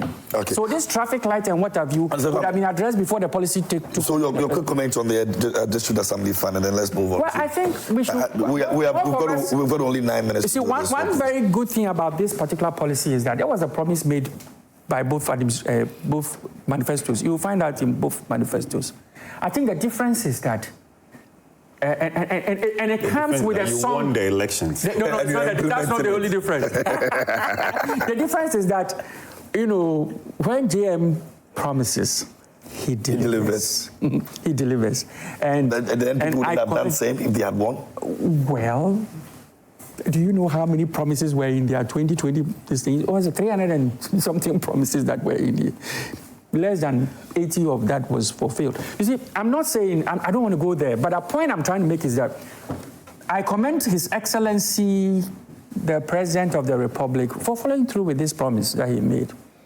With all the hardships that we are going through, you know, he has found it prudent that assembly members, of course, deserve to be compensated for the work they do. A lot of them, apart from being assembly member, you know, I mean, of course, it's not their primary source of income, but spend so much time on serving the communities. And I think, you know, kudos to the president for following through on the promise. Very well. Thank you. Honorable Charles. Yeah, KMJ. KMJ, you know, being elected a member of parliament, of course, you would have that relationship with assembly members and that of the district assembly. About a month ago, I interacted with the assembly members and then officers of the assembly in my constituency, Brim. And then, trust me, these were some of the concerns that came up. You know, anytime they even attended meetings, sometimes sitting allowances became difficult to be given them. So I wasn't surprised when this matter was put to rest by the finance minister. It's a policy that the NPP had also planned. If you look at our manifesto, chapter 10, we did say that we're going to devote some monies to the assemblies. And even in our case, we said that we're even going to send some to the electoral areas so that as an assembly member, covering an electoral area, apart from you being paid, you also have some funds at your disposal, you know, to do developmental projects. So if you should compare the two manifestos, ours was a superior policy. Just that they had the opportunity of being elected by the benevolence of Ghanaians, and then they tend to implement this policy. It wasn't bad deal of hard work. Well, a combination of the two, because we also worked really hard. Yeah, but then Ghanaians thought that probably their message was better, and then they get to implement this. I have interacted, I work with the assembly members, and I should tell you that there's something that they were looking forward to. It's not easy. Being an assembly member, you have so many responsibilities. Look at the villages in my constituency, for example. They go around, and then as an assembly member, you're expected to attend funerals. As an assembly member, when people are not well, you're supposed to dole out some cash for hospital bills and all that. So it's something that will really go down, you know, there. And then I'm expecting that they also take advantage of these monies that are coming and then use them wisely to help the communities. Because once they're able to do the work, a lot of the work will be done by them. They are on the ground. They get direct access. See that, and then we work in collaboration with them. Once they take care of these little requests that come, you know, from the communities, the MPs will also be spared by concentrating on legislature in Parliament. So I think that this is a good thing. And then it's something that the NPP would have done anyway, because that was captured in under Chapter 10 of Good Governance of our manifesto. Very well. Lawyer. Quick reaction. Let lawyer finish. Lawyer. Small one. I've supported, I've said that it's something that both of us agree on. So let's allow it to slide. I'll come back to you. Let me finish. KMJ, you left something out, too. Is it? Yes. Please remind me. Honorable Assemblyman. No, but they also honorable. I remember, I understand you also honorable. But you left it out. Honorable assembly member. Honorable. Honorable. That is where honorable works, not in parliament. That's where honorable works. Oh, boy. But it's good. Small reaction when you finish. Well, Honorable Charles said, you take care of small things. It's never small things. little drops of water always make a mighty ocean. It's not small things. And let me let Honorable know, the fact that President Mahama has put this fund together to be able to give to the assemblymen doesn't mean you are free. Your responsibility still remains. What is that? What is that? Today my literature is failing me. Something asks for more. What is it? Oliver asks for more. Yeah. Assemblyman in ya. They'll still take from you. What I hope won't happen. Who will be responsible to disperse this money? Who? Is it Ministry of Finance or is it the local government? Well, it's a fund, it's an act, so, yes, so they've got administrators. So who would be responsible to disperse this money? What I hope will not happen is the politicization of it, where you will see NDC constituency assemblymen are getting paid and NPP assemblymen have to struggle to get their money. I hope that doesn't happen. This fund is there for every assemblyman. Now, I'm also not sure what the criteria is. Maybe Honorable will be able to tell me for that money. That money, is it for the pockets of the assemblyman or woman, or is it for developmental projects within the constituency? That has to be stated. The terms of reference of this fund has to be stated clearly. If a certain percentage is supposed to go as allowance for the assemblyman, fine. Let's know what the percentage is. If part of that money is supposed to be used to help development, let us know. So that in the end, there's no wuru-wuru in there. Where now we see some people have chopped some X amount of CDs because of ABCDE. From the start, let's be clear how it's going to be dispersed. Let's be clear where this money is supposed to go. Let's be clear who is supposed to get this money. But most of all, please, don't let us politicize this. It is there for every assemblyman, Honorable, to get this money. And as Honorable is saying, quite a lot of work is done by the assemblyman, assemblywoman. And they have to be, if for nothing at all, helped to do their work. Some of us come and sit on TV 5 days a week. We don't get funding, but we come because it's for the people's sake that we are here. It's not for our own personal interest. Let alone the assemblyman who is in touch with what? The people down there. And they should also be able to pass on information through the chain when things don't seem to be going right there, so that the powers that be also get to know what happens. Unfortunately, local government collapsed in the last government. It collapsed. Everything was centralized. Let's start decentralizing it and let local government work. And I think this is a good stepping stone for local government to start working and working effectively.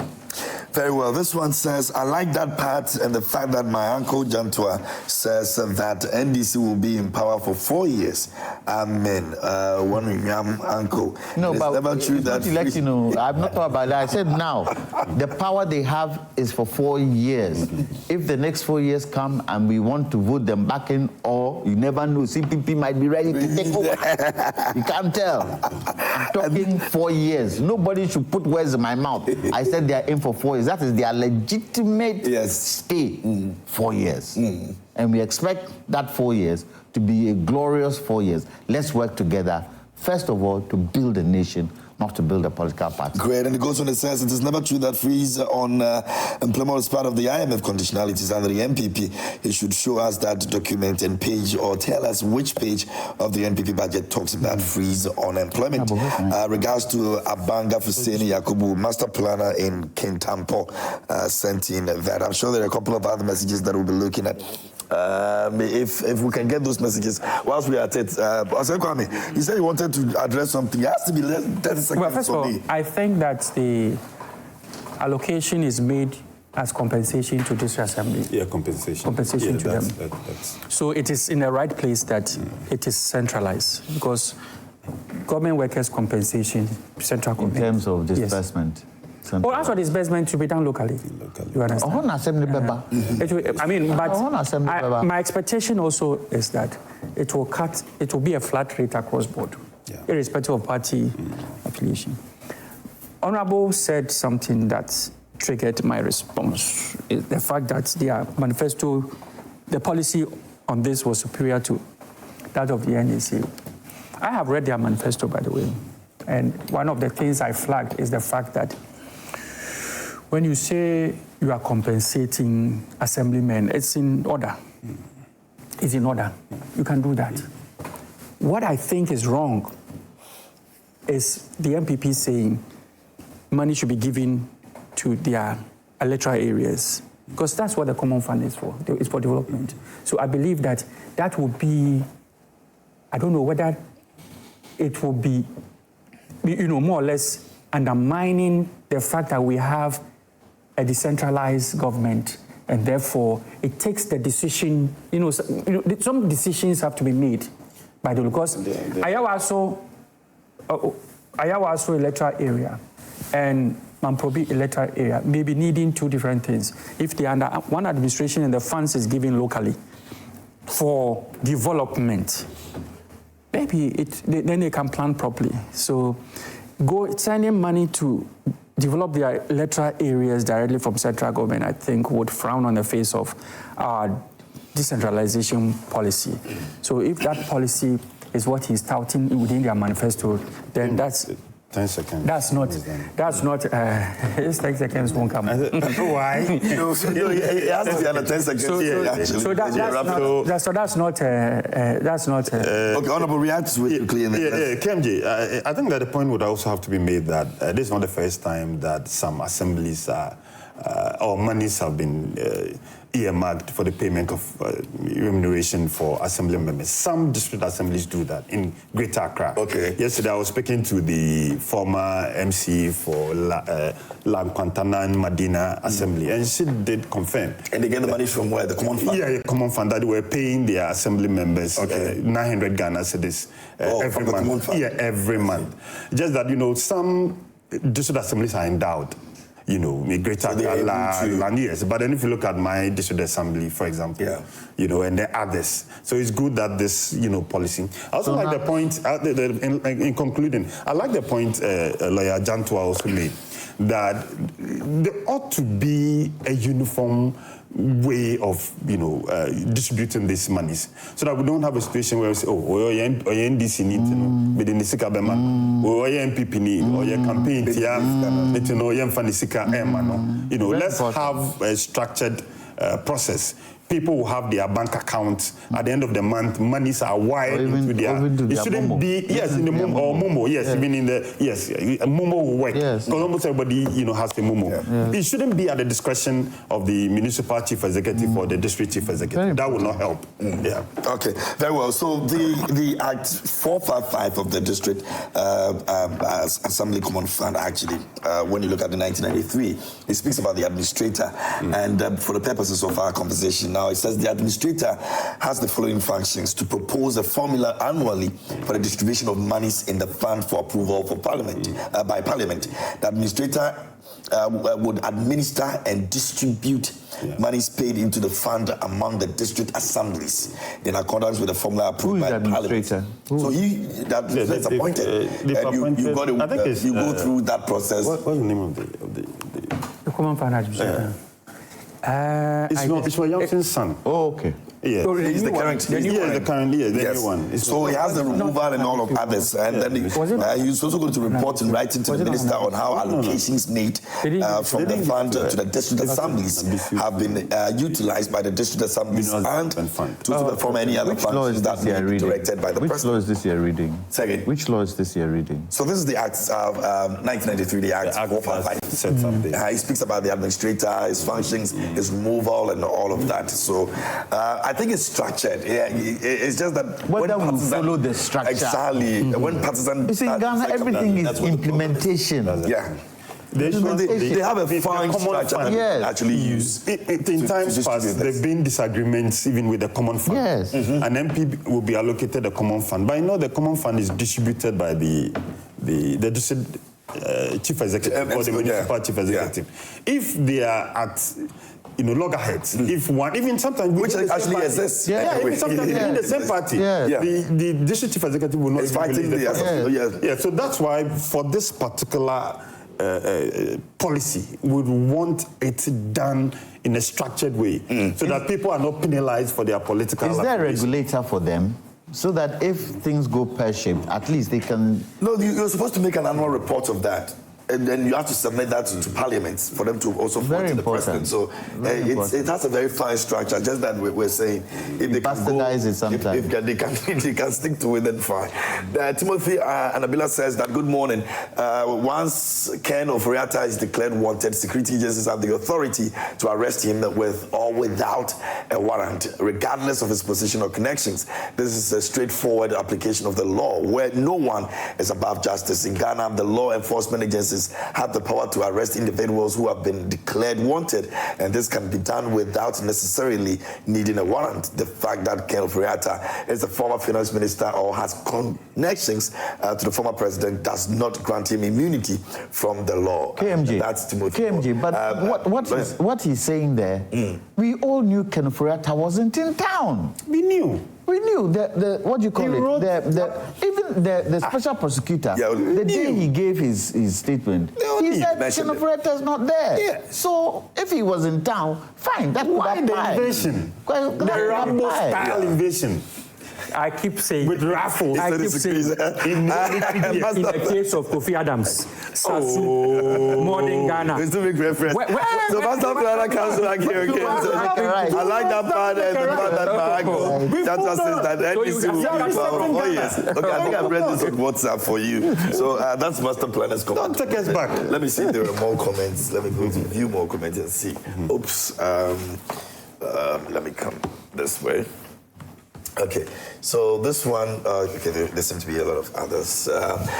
Musa says that the alleged privacy violations by national security didn't start today. In fact, this began during ex-President Kufuor's tenure when the NDC lost power in 2000, and Mrs. Nedu Mills, the wife of the late President Mills, was raided in a Rambo-style operation. This violation has persisted ever since. Therefore, Ken Ofori Atta cannot use legal acrobatics to delay the investigation and must be held accountable for his stewardship, particularly during his time as finance minister. Aaron says, good morning to you. For the 24-hour economy strategy plan to work effectively in Ghana, significant focus must be placed on infrastructure improvement, regulatory reforms, and access to finance, workforce development, and public engagement. By implementing these measures, the current political administration can foster an environment conducive to economic growth and entrepreneurship, ultimately enhancing the overall prosperity of the nation. Okay, Joe Best says that, good morning, Joy Prime. I don't blame anybody but Mahama. Today can't have the guts to actually go to court about home invasion. God save Ghana.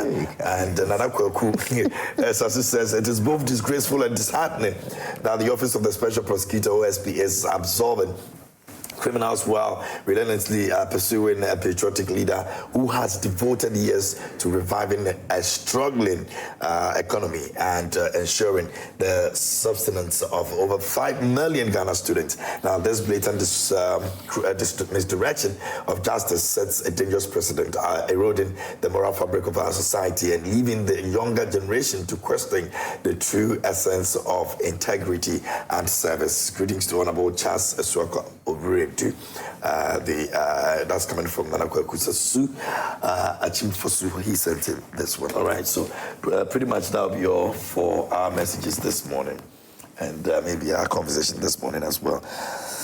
A big thank you to my distinguished honorable members, since assembly members are. Send me that law. Yeah, I'll forward it to you. I'd like to say a big thank you to all of you for coming this morning and to all those who send their messages also. and interacted with us. We are grateful. We're looking forward to coming back again on Thursday. I wish you all the very best of the day. And so a big thank you to Franco Trading Enterprise as well. They made it possible for us to have this conversation. Please look for them. Make sure that you go into any of our branches and buy from us. Top quality is what we offer. And we're giving 40% discount to all the accessories that you buy from us. So there's more reason why you have to come purchase any of your gadgets, whether phone, fridge, you're looking at CCTV cameras, televisions, air conditionings. You can get all of that when you come to Franco Trading Enterprise. Franco Trading Enterprise says still phones Papa Fie. There's more coming up right here on the show. Shola is standing by with the latest updates in trends. Nathaniel Atta will be coming through with sports. We've got our relationship conversation coming. We'll be looking at celebrating Ghana when it comes to marriage, what was done before and what we are seeing now. What's the difference? We're going to be looking at that. We have a little bit of reenactment for you as well, so you might just want to wait for that conversation here on the show. My name is KMJ. We're back in a bit. Do stay.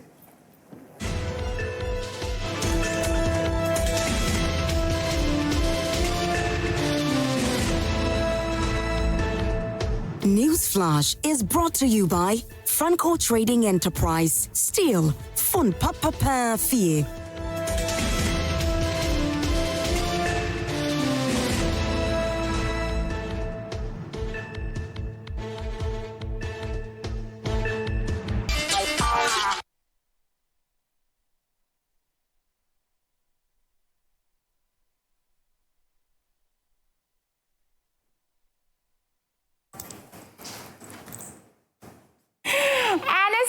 For your favorite segments and my favorite segment, What's Trending. You know that every day I stand here and I tell you I'm your loyal, your just, and your girl. And you know that when there's Kokonsa there, I have to bring it to you hot, of course. Well, let's get into our trends because I told you there's so much to unpack today. But before that, let's talk about Tasty Tom. Have you seen our new spices? Oh, la. Our Tasty Tom spices are so good. They taste so nice. You're organically made, and every day I say you can go and get it anywhere you want. Okay, all you have to do is go and get your flavors. There are new ones. There's chicken, there's jollof, there's stew, there's beef, there's shrimp. Go and get it. Okay, it's so that it's from your trusted Tasty Tom. See, when you put it in your soup, your stew, you will get a very good taste and you will enjoy what you're eating. So go and get it any shop close to you, any supermarket close to you.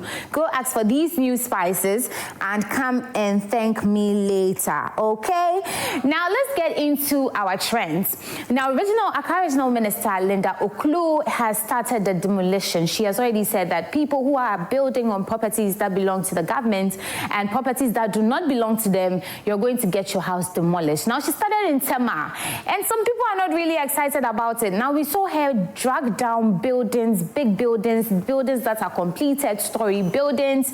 All of them have been destroyed because she told you once again that if you're not supposed to build on this land, you've been given notice 1 month, 2 months, 3. In fact, people have been given years notice and they are still there. Now, she says it's time we have to demolish them. And she went to Tema and started it. Netizens have seen it, but hey, I know you want to see the video, so take a look at the video and then when we come back, we take some comments.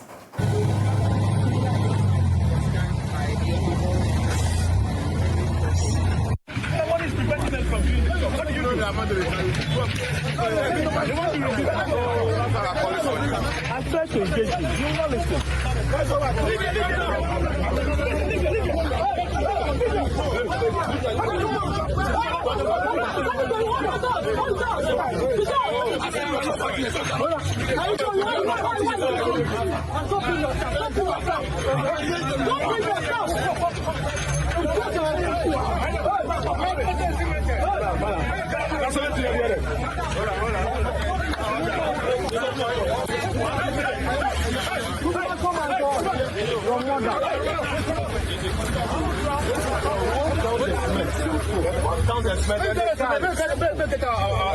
We stop the way. What count the sweat that they carry? This one very matter.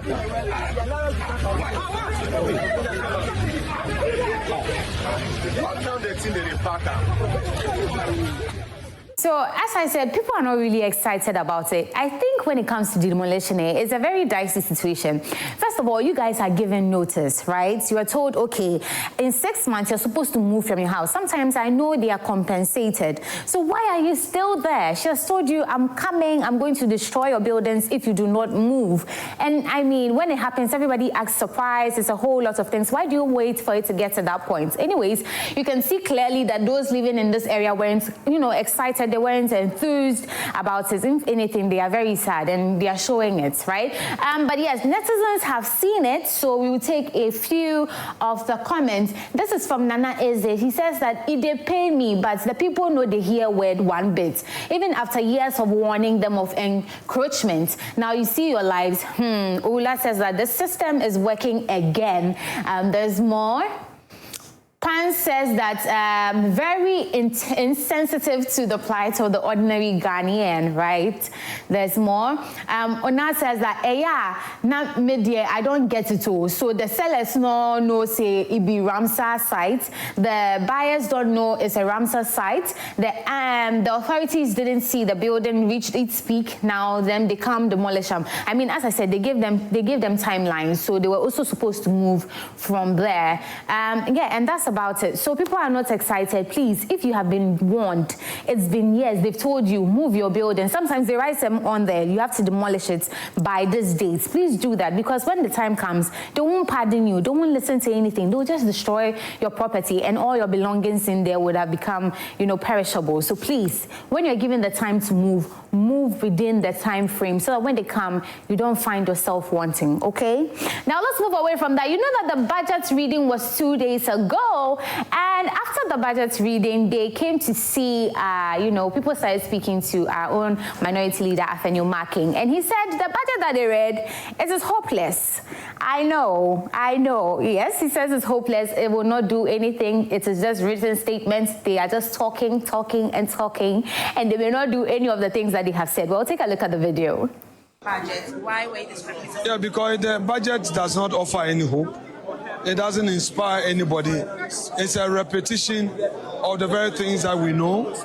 Again, the budget is rather repeating the social intervention programs that NPP had already introduced without even giving credit to the NPP. What you see that even the women banking policy that they talked about, they only allocated a paltry sum of 51 million cedis plus. That tells you that they are not really committed to this women banking thing. Besides, the budget does not create a clear path for job creation. The budget does not make promises to the private sector and does not put in place the supporting systems for the private sector. Clearly, all the youth with high expectation have today been disappointed. And we think that it is an Azar budget. But we're going to take the next few days to critically analyze each statement made and expose them. So as you heard him, there is really no hope, which is quite a dicey situation because people are saying he's just being a sore loser once again and he's just talking because he's in opposition. Others are also saying that they've heard the budget and it sounds very reasonable. It looks like it is something they could actually work on if they actually put their minds to it. So to hear him say that, after all these things that we had in there, all of it is no hope. I mean, well, that is Afenyo. Afenyo will do what Afenyo wants to do. But hey, we have a number of comments. Actually, netizens saw this and they came out to talk. Kweku says that Bosu is forcing to say something just like any minority leader would do. Hashtag NPP Eguyo. Ikia says that, in fact, the loss of this election is really revealing stuff to us, Papa. Hey!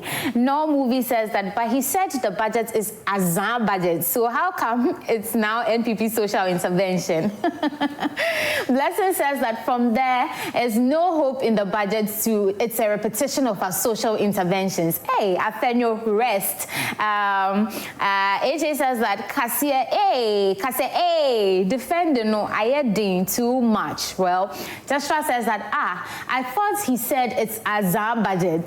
That has says that he needs sleeping pills. Lack of food, sleep has been his problem since they lost the elections 38% to John Dramani Mahama. You guys are mean. Fifi says that he said the budget has no hope, neither does it inspire anybody yet. You said it is a repetition of things that NPP had already done. Please, can you listen to yourself? Umar says that it feels so good to come to the comment section and see that nobody is in support of what he's doing anymore. We have really moved forward as a country. I think we can all attest to that. Is there more? Okay, I think that's about it. So, yes, Afenyo, as I said, Afenyo Makin will do what Afenyo Makin wants to do, but we hope that whatever that was written in the budget and that has been read to us, they'll actually follow. So that, I mean, if they follow, the next 4 years looks very promising to us, right? All right, now let me end my trends with soldier training. You know that there are a lot of people who get up and say, I want to join the military, but have you asked yourself what it takes to be a military man or woman? The training that you have to go through. Now, this video I'm about to show you, you would see soldiers and military men literally walking through fire. They are jumping through fire. Hey!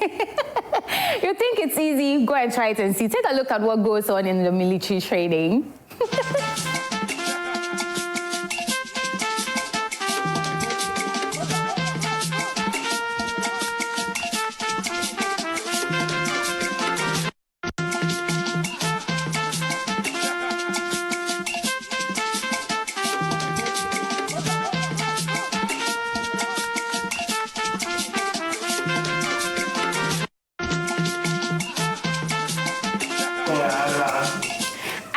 Charlie, this is why sometimes you have to know yourself. For me, I'm sure by the time my leg reaches the fire, I'll start bend me because. But hey, there's a few people who can, you know, actually go through this training. Once again, military man, military woman, military work is not for everybody. So look at yourself, check your capabilities before you go, because this is not easy. And this is just the tip of the iceberg. Sometimes you see them sleeping in the forest. Hey, Charlie, easy. Anyways, netizens have seen this. Let's take a few of the comments. Nolly says that this small thing, my woman hot pass, but I still there around them. Hey, bars. There's more. Overwise says that you see what they go through or undergo before they get their uniforms. P says that I see why they shave their head bald. Anka, they'll be on fire, smelling like barbecue. Oh, calm down. 350 says that why are you running? But they were asked to run. Vinny says that all this pajama and live band, is that all they do? Is there more? Apple says that I'm that guy turning back. How Plant says that Afi standing self, military dear, I'm very ready to join. If them like, make them cut my head, I will join no matter the training. As I said, to be in the military, you have to ask yourself, can I go through this training? Can I undergo this training? Can I even say that, okay, I can run through the fire, I can go and sleep under the sea? Can I do any of those things? Ask yourself, because if you cannot do it, why are you there? Why are you there? Anyways, today is a lot of people's birthday. It's the 13th of March, and every day I stand here and say, you are special. You know that? Right here on Prime Morning, we want to make you know that you are special and you deserve to be celebrated, okay? So let's get into our birthdays. This one says that, happiest warm escape, Olivia. May this day bring you peace and happiness. Enjoy to the fullest from Security Zone platform. Happy birthday, girl. This one says, happy birthday to you, Ahiaba Mabel. Today is your birthday and I admire you from afar. May I have this opportunity to celebrate you in my own way? Mabel, may God bless you and answer all your secret prayers. And he does it for me today by celebrating my secret admirer. Happy birthday, Mabel, from your secret lover. Oh, happy birthday, girl. Your secret admirer is admiring you. This one says, good morning to you people. Please help me wish my sis a happy birthday. May the Almighty God strengthen you, guide your steps, and may your heaven and heaven hear your voice and recognize you. May you walk in the light of the Lord, and may all your days be surrounded by the Holy Spirit. And this is from your sister Ann to you. Now, happy birthday, wonderful Eselali. Today we celebrate you, not just another year of your life, but the dedication, the passion, and the excellence you bring to KNUST as the public relations officer. Your hard work in keeping students informed and engaged does not go unnoticed, and we appreciate the impacts that you continue to make. May this new chapter be filled with greater achievements, happiness, and opportunities that push you toward your greater heights. Keep inspiring us and keep leading and making people happy, and also keep making a difference. Now, happy birthday, Akwesi Owusu. You know you don't look that old, but then you don't look that young either. And this is from your lovely, lovely Ohema.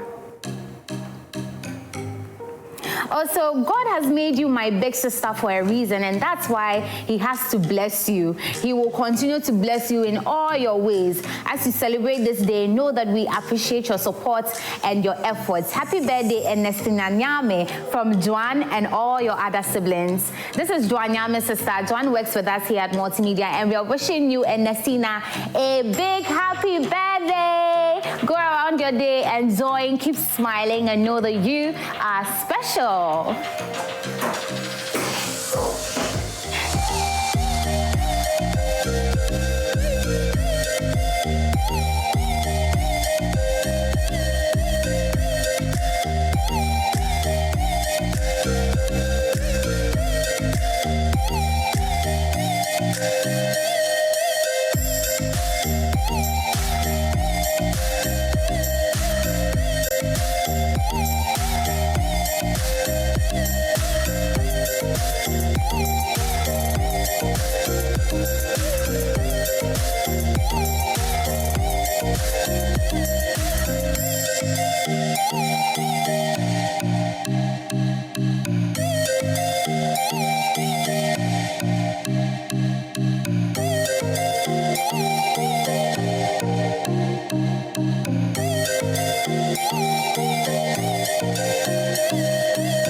And it is your birthday. What a beautiful day to be alive. Every day I stand here, I say, March Bonds Day, we're special, okay? So you go about your day smiling. Know that you are special. We love you. God loves you. Enjoy your day, okay? But you know today is Thursday, so we're going to play our Throwback Thursday video. And today we are discussing, or in fact, our video has a Samajan in there. Yeah. A few years ago, there was a Melcom advert that had him and a little girl in there, and he was trying to convince her that I am a Samajan. And the girl says, no, you are not. Well, take a look at the video. You like a Samoajan? I'm a Samoajan, eh?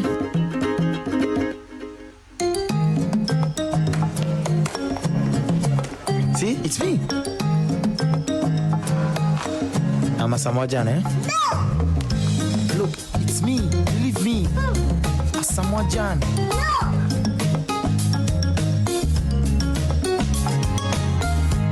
But I'm a Samoajan. Do you like a Samoajan? I'm a Samoajan, eh?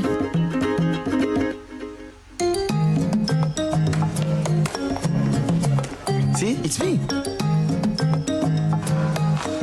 I'm a Samoajan, eh? No! Look, it's me. Believe me. A Samoajan. No!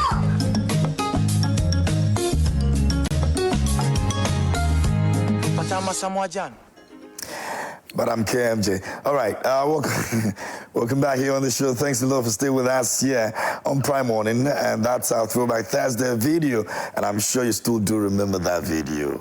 Yeah, it's difficult trying to make all these little kids know who you are sometimes, but it is what it is. You're still who you are. I don't know how much of Kofi Effort you guys know, you know, especially the kids out there. Kofi, they know you are.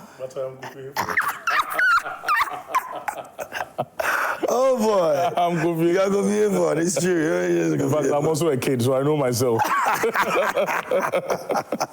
All right, folks, Kofi for join us this morning. He's the host of Overdrive on Joy 99.7 FM. And for those of you out there who love to listen to him every evening, because he's the best driver for your evenings, man. Trust me on that one. I mean, if you're tired, you want to just get home, get to sleep, and have a good time, it definitely has to be Kofi Effort. And he's got something special on the Overdrive. The Fame Studio. Fame Studio. I remember you start, getting updates from people on what they expect to be played and all of that. Yeah. And look at what it's metamorphosed into. Right. Brilliant idea. Yeah. So, in fact, I have to give the credit to Adam Naite. Oh, right? great. She texted me, Fame Studio. This was last year. It's been over a year ago. Wow. And I put a question mark. I'm like, what is Fame Studio? Then she says, when you get in, let's have a talk about it. And so I got in, we spoke about it, and so that's why I kind of put it on my social media and asked people, they talked about it, what they would expect and all that. And here we are. So next week. They start next week. Yeah, so we're starting next week. So we just want to celebrate musicians, and we're not only focusing on Ghanaian musicians. Okay. For this Ghana month, we're doing just Ghanaian musicians. But after March, we'll be mixing it up with, foreign musicians as well. And we're dedicating 30 minutes of the Overdrive to just their music and some tidbits about some of your favorite artists. So, for example, if your favorite artist is Manifest, who has an album out today, we're dedicating 30 minutes of the Overdrive from 9:20 to 9:50 on the Overdrive to playing only Manifest songs for 30 solid minutes. Wow. Yeah. And how are we going to be choosing these, artists? I'm asking. Well, you have a favorite. I'm asking for my favorite. But that's the beauty of the Overdrive. I want it to be all-inclusive with my family, my fans, and the people that cherish me and the Overdrive. So we'll put it out. Maybe we can do like a three-name list of artists. Yeah. And we decide on who. So lobbying the highest wins. Yeah. Lobbying. Well, I think the listeners are going to. The listeners and those on social media are going to decide. Okay. On who should come when and what have you. So that's it. Great stuff. And so please look for your Fame Studio. I mean, it's an incredible idea, and it would offer opportunity to most of you guys to listen to all the records that you've had. Your favorite put out there, you may not be able to even listen to, because he's going to be digging some of the songs that you probably never even have heard about your favorites. That's true. Make sure you get in touch. And from there, we're going to Volta. Charlie, I like the way you said from there, because Fame Studio starts on Wednesday, and then just 2 days later, we're going to Volta. We're going to Volta. I mean, I'm here in my African Prince. I love African Prince, and it's been something that I've loved for years now. Celebrating Ghana is special. Yeah. It reminds us of all the things that make us Ghanaians. On the Weekend Stay show last week, I was asking one of the things that makes you Ghanaian, something that probably annoys you about Ghanaians, but you still love it anyway. Yep. Do you have one? Yeah. Oh, Charlie. I love to you say like it, they're annoying, because the moment you say, oh, Charlie, it means that you don't go well, Okay. But what about a Ghanaian seeing you eat and asking you, who did he? So those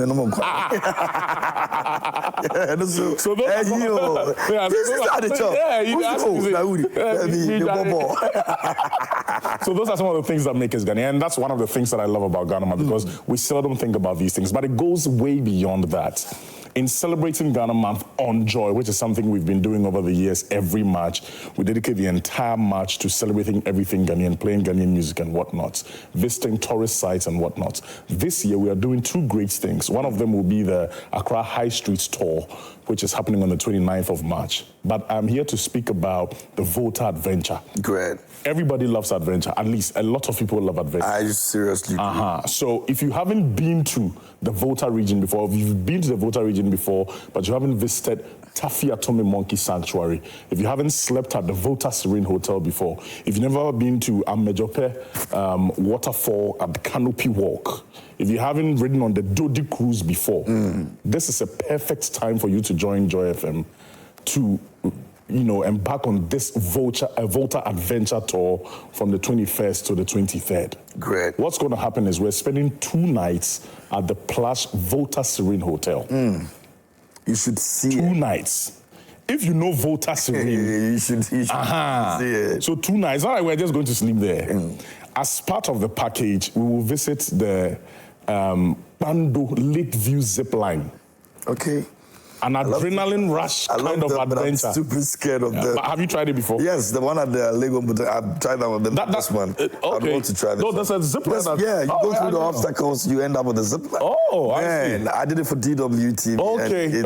Okay. I haven't tried it before. I'm super scared. I think it's a very crazy thing to do. You know what are you about to swing? Yeah, so we're doing that at Bando Lakeview zipline. I like the name Lakeview because when you're on the zipline, you actually see the lake. Beautiful. You know, you see the mountains like a valley in between, and then you see the lake ahead of you. It's a very beautiful experience from what I have heard and what I have seen. So we're going to be going there.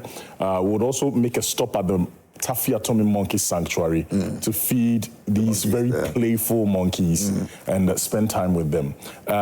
Apart from that, we will also be doing the Amejope waterfall and canopy walk. Correct. So we do the canopy walk, we go through all the trips, and then we converge at the natural pool where the waterfall, rushes. It'll be good under that water, man. Charlie. It'll be good. Imagine doing all the canopy thing and all the crazy things and coming back to relax. That'll be good. Even before all these things, when we get to Volta Serene, there's a special Bobo night.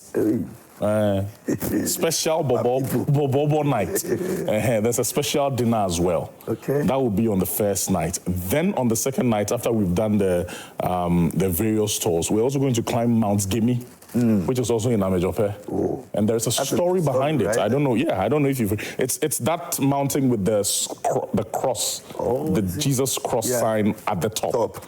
And there's a very interesting story behind it. You need to find. It's the second highest mountain in Ghana. I should go there. Sitting 2,700 feet above sea level. And yeah. So when you are on the mountain, you can actually see the Volta Lake and more than half of the Volta region. Wow. That panoramic view is something to die for. So we are doing all these things. And then on the second night, we also have a DJ session with the finest. DJ Black. DJ Black is going to give us a special treat with proper party after all the I love all the so. But some people know they like dance. And some people they will be tired after all the things that we've get an alternative for them. We have an alternative for them. We have a theater night. Volta Serene actually has a theater. So they can watch some movies like Titanic. No, it's Ghana Man. So we're doing I Told You. We have selected movies. Okay, that's if you've heard of I Told You So, but you've never watched it, it's a perfect time for you to go and check it out. So you can come with the entire family and be at the theater. It's not like sit in your room and watch. No, be at the theater and watch it like you are in a theater. So these are things that we're doing. Now, on the way to Volta region, whilst we're embarking on the trip, we'll be refreshing every member of the trip with juices from Ekumfi. Our own. Yes. You understand? Nice. There are branded, T-shirts from Serene Insurance as well. Great. There are also some branded Joy FM souvenirs because it's also our 30th anniversary here at the Multimedia Group Limited. We need to show love. Yeah. So we're doing all these things. We're doing all these things on the trip. Now let me give you the final belt. When we are done and returning on Sunday, right? But we're not coming home straight. We are not coming home straight. No. What's up? We're going to Akosombo. We have to be on the Dodi Princess. We are having a nice small party on the Dodi cruise. Proper music. Have lunch on the Dodi cruise. You understand, Charlie? Beautiful. So wait, all of these things, it's huge. I hope so we won't end up paying over 50 billion. Just No, you see, so like I said, we are celebrating our 30th anniversary. So to be very honest, we are taking a huge chunk of the cost. Whoa. We just want people to join us to celebrate Ghana Month. And also use this opportunity to explore Ghana, and especially the Volta region. So per head, it's only 3,500 Ghana cedis. Just that. No additional costs. For all of this things. All of this. In fact, how much do you have to pay for 2 nights at the Volta Serene Hotel? I mean, that's a lot. Because on a normal day, you're paying 5K for just 2 nights. We're giving you breakfast whilst you're there, lunch, dinner. I'm serious. Oh, no, that's no jokes. No jokes. No joke. That alone covers there. Yeah. But we're doing it for, the amazing people who are watching this right now. 3,500 Ghana cedis, no other hidden cost. It's cheap. Even the Dodo Cruise guy is saying, DJ, you want to bring DJ Black, you know how much? If it's catch one, 1 billion. Yeah, so it's only 3,500 Ghana cedis per head. All you need to do is to pay via Momo to 059-303-8842. Okay. The name that will pop up when you punch in this number is Daniel Boyfield. Don't be confused. He's a part of us. Daniel Boyfield into bracket Multimedia Group Limited. Okay. 3,500. So you can just pay on Momo. Yes, you just pay via Momo. When you finish paying, take a screenshot of the payment and send that screenshot to the same number on WhatsApp, and we will confirm the payment to you, and you are good to go. 3,500 Ghana cedis. Oh boy, that's let's too nice.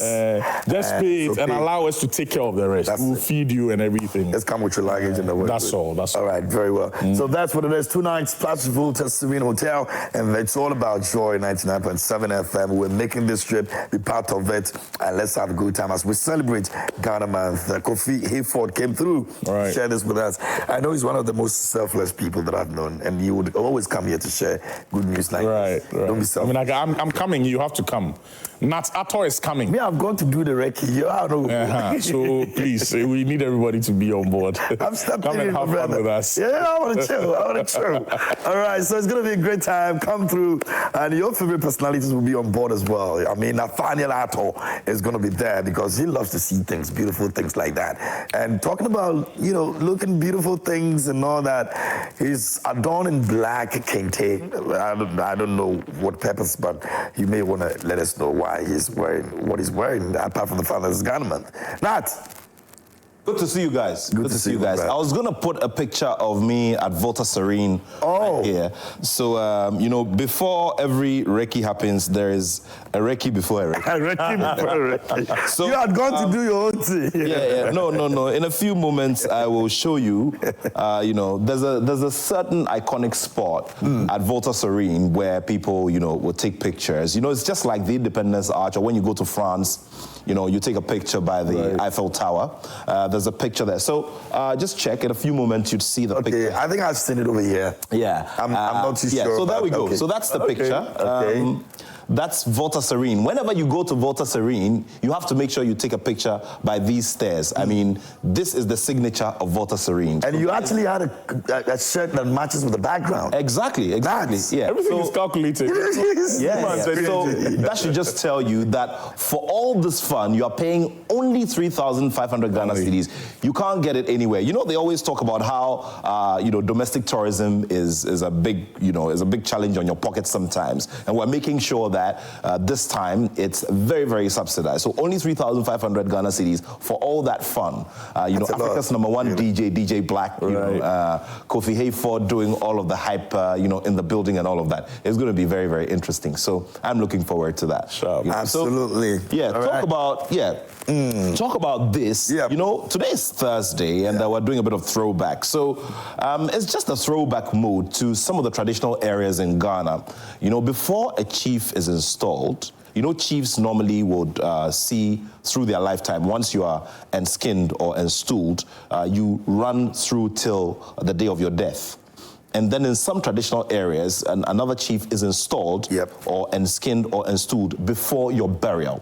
So my father-in-law, my late father-in-law, was the paramount chief of Drobo traditional area, Beyeman Busia Jinentwi the fourth. Now he ruled for 36 years before dying, so another chief was, installed. But what then happens is that this color of cloth is what is worn throughout the rites. And this is obviously because it is marking the passing of the chief, And then also you go to Asante Mine, a similar thing, Yeah, so, you know, a lot of that. We'll talk about all of that later on. But something interesting is happening here in this studio later this evening, and that is the much-awaited Joy Sports National Dialogue, where we'll be discussing funding, governance, and infrastructure. So we've got quite a number of seasoned speakers who are coming in here. Dr. Piakusi is from the University of Health and Allied Sciences, and Mr. Magnus Rex Dankwa, seasoned international sports consultant. He was the man who managed the whole operation for the Ghana 2008 tournament. Based on that, other countries called him to come and consult for them. You know, and he's been involved in major events of that nature and that magnitude since the 80s. Okay, and then there's Tom Vernon. Everybody talks about Kudus Mohammed. Okay, which tradition did Kudus Mohammed come from? Well, it's from the Right to Dream group, which has a very big portfolio, not only in Ghana, but around the world, and owns franchises not only in Ghana and around the world. So we're going to have a very massive conversation. Tony Bafo is going to be there. Oh, great. Tony Bafo previously served as the, Deputy General Secretary for CAF, you know, and he's also a former Black Stars, captain. Remember, he led Ghana to the 1992 final. Kofi was around, eh? Kofi was around during 1992. I'm not too sure. Yeah. No, I'm not too sure. No, wasn't. But question is, he was a child at the time. Yeah, which side of town was Kofi in? Was he was a baby. Was he present enough to view that final? No, he wasn't at all. And the pulsating penalty? He wasn't at all. Okay. He was told the story. He was told the story. Okay. Graham just told me. Anyway, so that is all. Now, just take it away. I'm sure there are more others coming through. Of course. And of course, we're going to be talking some sport now. We're going to be looking at the case of those who have fallen and those who have gone through. Well, the story of Liverpool, who are looking so good to win the English Premier League, yet crumbled when it came to the crunch to possibly add on to their greatness in Europe as one of or the most successful English club in European competition. Well, yesterday Real Madrid also came to the party, irrespective of how it went. They have sailed through to the quarterfinal of this competition, and that just sets the tone for you to see who the men are and who the boys are. During the week, remember I mentioned to you the story of Paris Saint-Germain, who have been knocking on the doors of success at the UEFA Champions League. Well, could this be the year? These are all conversations that are ongoing. Well, that's the full picture at this time. Let's now get into some domestic business. Now, the Black Stars are gearing up for doubleheader qualifiers for the next FIFA World Cup. And as you all do know, the Black Stars are trying very, very hard to court back that affection that the fans had for them. Well, head coach Ofori Atta has been making some very important moves, key engagements ahead of this game. Now, he called on the king of the Aga State. Now, he called on King Taki Tekochu II, the Gamanche, the president of the Traditional Council, to seek his blessings as the Black Stars look forward to starting off those two games from here in Accra on his land as the principal custodian of the land. So let's go back for the highlights of that special visit and that courtesy call on the Gamanche. For your support, for your guidance. We're having difficult matches, difficult tasks ahead of us. I think the Ghanaian nations needs urgently a victory or victories to go to the World Cup. And for that, I think we need the support of all Ghanaians, especially also the GA people and the GA chief to support us in our task so that the whole of Ghana can be happy and everybody will be joining us if we go to the World Cup. Yeah. Na afro ba so ebi an. Yeah. Akene hoy. Yeah. Ewokumi. Yeah. The denche wala. Yeah. Enu tumo na afro so le mo. Yeah. Eni na agba yo aje eje. Yeah. Eni gbachi ni aje eje. Yeah. Eni buko kan yen ni ale no ewe egbe aje fe eje be. Yeah. Ni yen tun je nke ho. Yeah. Ni wala fe no. Atu akpo no kan hin. Yeah. To afe nyuji. Yeah. Fo efi agbama. Yeah. Cha no mo nyamla. Yeah.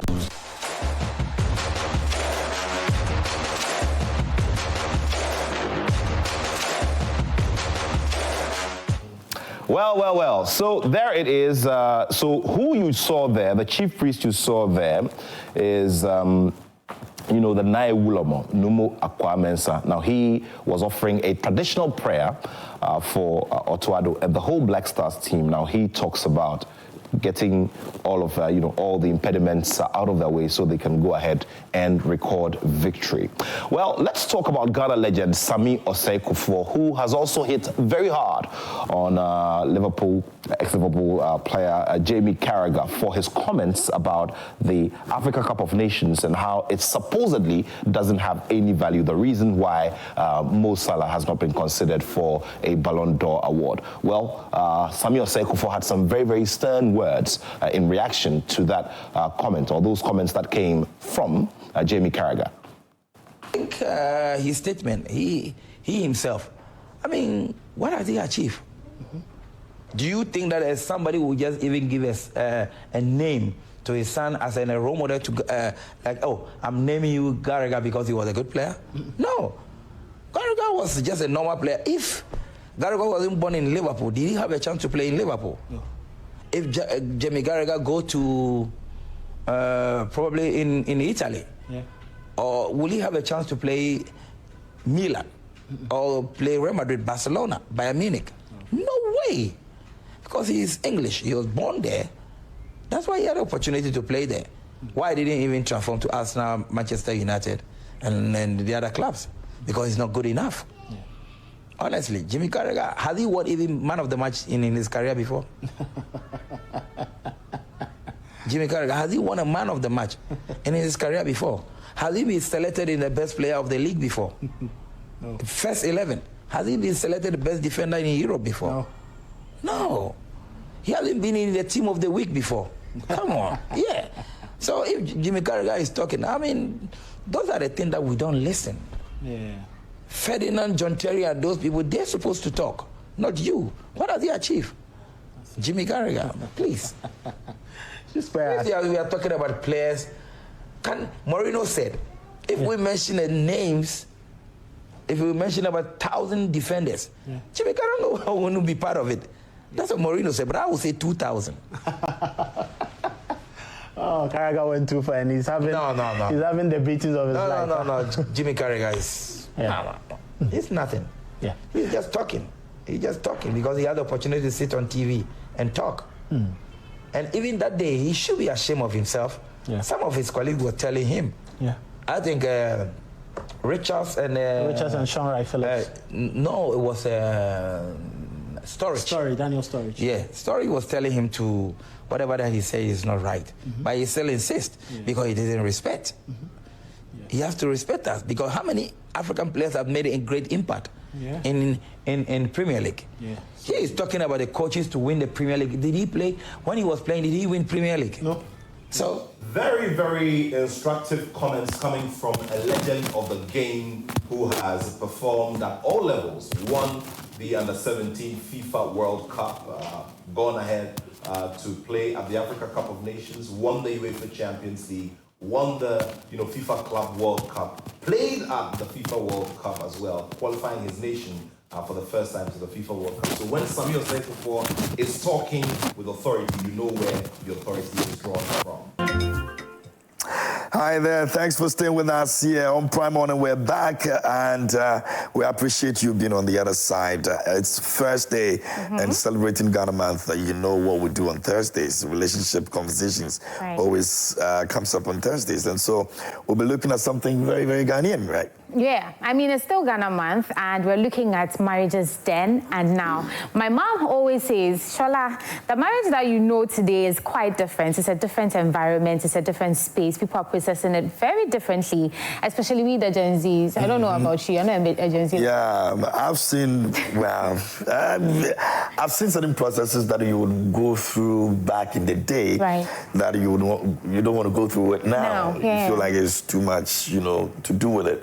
And so some people decided, okay, you know what, I've seen you, I like you, your parents are good with me, let's just go and then, and then we are okay. Yeah. Now, and my mom always says, now we don't marry 4 people. Probably in the past, you'll be there, your mom will tell you, hey, you have a husband somewhere, right? Yeah. Now, things are very, very different, and that's why we're having this conversation today. We are looking at the difference between marriages then and marriages now. So, KMJ, we have people with us. Yes, we've got our guests in here. I mean, they are regular guests. Right. They are the ones who always come here on Thursdays to solve your issues for you, you know. And they're doing exactly the same today. Reverend Daniel is here with us. Reverend Daniel Anan is a counselor, and he's always been here. He's solving a lot of issues, problems. Rev, no problem. Today's Rev, now we solve Reverend Dr. Nanaya Prepa is here with us. She's looking so beautiful and so Ghanaian. Rev is also looking. Thanks to Blossom for the beautiful face. Right. Oh, she did for you. Yes. Always makes us look good. I mean. Yeah, it makes me look ugly. Oh, no, not at all. Sure. Oh, you look good. You look good. All right, I like that. I like that. Anyway, so yes, thank you so much for the time this morning. We really appreciate you and all the effort you put into making sure people's homes, life, relationship, and every other thing that they, you know, confront themselves with, they always handle for them. And I'm sure today we'll do justice to that. But Rev will not mention that I should get married. No, not in any point of the conversation. No, he has given that baton to me. Oh. You see, can I excuse you? But please send your messages. What do you see different from the marriages you've seen today as compared to back in the day?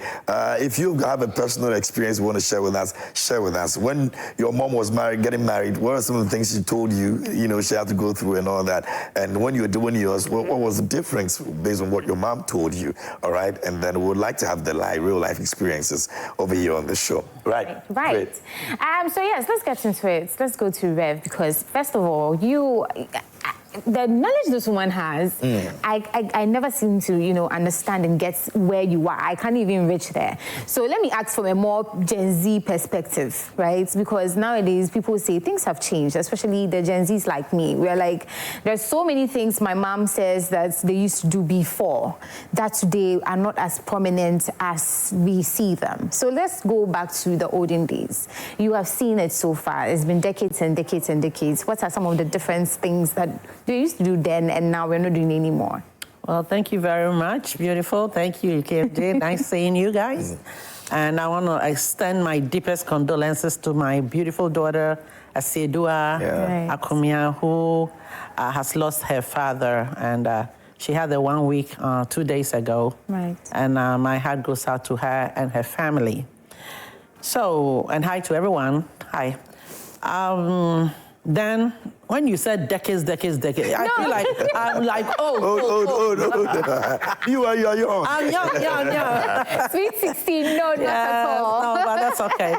So, my mother had a different experience, and during her time, like you said earlier, it's like your parents will be friends, and then they will already commit that our children will marry when they grow up. Especially rich marrying rich, poor marrying poor. The rich gets richer, the poor gets poorer. Right. Because they wouldn't like their rich daughter to go and bring a poor man, you know? And so that was the trend. The farmers were marrying the farmers' children, you know? And so it was much trusted than exposing your child to a stranger, somebody who has come from abroad with the pimpinis those days. The pants are all the way up here with a big belt, you know. I want to take your daughter to Germany, to Holland, you know. So those days, those were not very comfortable situations. So they would rather give their daughters to Kojo Papa. You understand? Yes, Kojo's parents will allow Kojo to marry Ajwa. Right. You know, and they were much more comfortable. Right. And the traditional wedding or the traditional marriages were the norm. It was, I believe that this whole thing, bringing up different changes in marriage settings, came up with our charismatism outbreak. The revival that started in the early 80s. with their charismatic churches, that's really popularized the European style of marriage. But until then, it was there, but it was not as widely accepted as it is now. Right. And now we are trying to go back to our roots, where our marriages must be accepted traditionally, and that's it. Right. You know, but the Gen Z ladies and guys, it's like, no. You got yours done, I got to get mine done. Yeah. So they don't understand why maybe their parents had a white wedding, right, and they don't get to have a white wedding, even though times are changing now. Right. Money is a big issue. You understand? Yeah. And also, I think traveling around, people traveling all the way for big weddings, right, the roads are not as safe as they used to be. Right. So there are so many factors that are necessitating the fact that we must go back to our roots. Right. You know, and marriages being flamboyant have shown us that they don't guarantee success. True. They don't. So I believe that if, like you've heard so much from me, if you can take some into practice, right, our lives will be definitely better. Right. You understand? But I believe that for now, the men of God who play a very key role in all this must have a change of mind, you know, a paradigm shift to reaccept what was in the past. And we can beautify it. And we can make it as flamboyant as we want, but not as costly as it is. Right. Interesting. Yeah. Yeah. Rev, what has changed so much? Nothing. It's still the same? It's the same, but the context. You see, contextualization makes a difference. The contextualization of then and now. You see, when you look at our folklore, you begin to understand the concept of marriage. Okwa waria bisa, sefi hoya ubehu, enye sika nenya hofe, usuban ya warabehu. Right. Okwantintin awarie minko, okwantintin awarie minko. Seminyami kodu na smechi ameye de mate. Seminyami kodu na smechi ameye de mate. Okwantintin awarie minko. Mate. Then we don't send ya wutiara. Send ya nyamisibo wiyara. More fans. More fans. We don't send ya wutiara. These were the framing. Whenever you want to look at a people, when you want to look at them, look at their songs. For instance, it defines them. Yeah, it defines them. For instance, Ghana national anthem. If it were to be today, we will not compose it that way. Yes, why? Yes, because you say, and help us to raise. Why are we fighting now? We are not fighting anybody. Right. But that one, it was oppressors' rule. Right. It was the British. So when you want to know how people behave, look at their folklore, look at their song and those things. In those times, marriage will be contracted with due diligence. Due diligence was so critical. Either you inform your parents or your parents will do the background check for you. Because due diligence was so paramount. Because of that, you ought to be very careful. Growing up, my father told me, Anan has a name. Make sure that you don't defy the name. If you defy the name, you are on your own. Right. So everywhere I was going, I was careful. Because can't send me because ye BBC see Anna, me go Anna didn't hufi.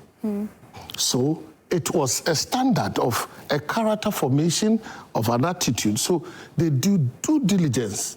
Whether that there's some sickness in the family, whether they have a bad character, whether there's a curse pronounced over the family, or something untoward that is negative. So when you are about to marry, the due diligence aspect was very paramount. That's why they take time. You inform your parents, they will say, wait. They will do everything. Then they come to tell you, this and that and that. The choice is yours. Or sometimes they will tell you, no. They will tell you clearly, no. This and the no was very prevalent in those times. Look at those times. Marriages, divorces was so minimal. You will not even find divorce. And now, between 2020 up to now, there are more than 500 divorce cases. No, 1 million divorce cases. 500 has been granted. 500 divorce have divorced. Why? Because the contextualization that we had then and now, there's a missing link. And when we lose that link, they'll begin to have problems. The second aspect was the culture aspect. The culture system. Every culture has its own uniqueness. So they will always want you to follow the precepts of the culture. When you're Ashanti, you know what to do. When you're coming from Mampusi, maybe they will demand even only a cutlass. And when the first child comes, then you bring a cow. Just something small. And every culture differs. So they respected their culture and they honor the culture. In fact, certain cultures, you need to be very prayerful, because sometimes if the elderly sister doesn't marry, you have to wait. So the cultural system was so powerful. And with the influx of Christianity coming into the system, then the Christian values also played a role. So you see, most especially, I want to use the Catholic priests, the fathers. My goodness, they are the father of the community. When you're about to, they sit in. When you are giving birth, they sit in. So with the early churches coming in, like Methodists and those, they became part of the community, bringing the relevance of Christianity into the marriage setup. But they never took the responsibility. This is what is happening now. Churches do not marry for people. Pastor, don't play the role of a father. But they're usually father figures. They are father figures, but you are not a father. So we leave them as spiritual fathers? Yes, you see, look at the Bible. A perfect example is when marriage was contracted for Isaac. It was Abraham who led the role. He sent somebody. In fact, Genesis 24 forms clearly into our context, of Ghanaian context in marriage, even our context and everything. Yes, they are all spelled out there. So it is the father who has played that role. In fact, I've told people that don't leave home unless your father and your mother bless you. If you're going to marriage, please. There are certain things, it's only your father who can do it for you. It's in the Bible. Somebody should read Genesis 27. Isaac blessed Jacob in error because he deceived him. Right. But he said, I have blessed him and he shall be blessed. Even in error, he cannot reverse it. So when you are leaving home and your father and your mother lay their hands upon you and bless you, you go with that blessing. There's no one who has had a problem with their parents and enter into marriage and they succeed. It will never. Why? Your father and your mother have a role. There is something in the Bible, and I find it so interesting. When you KMG, you are my son, and you sign a covenant with somebody, and I see that that covenant is not holy, and I say no, God said approve. When you say yes, and I say no, God will approve my own. Yes, it's Numbers 30. So, even if you disagree, or what your father is saying, you a certain type of way about. Yes, and I said God no. will approve yours. Because I said no. Understanding of what I feel. You see, when he says that it's error, you are acting in error, and you are acting on your way, but it's in error. And your father says no. God says, I will agree with your father. Yes. Look at Hagar's story. When Hagar wanted to misbehave before Sarah, what did God say? Go and submit.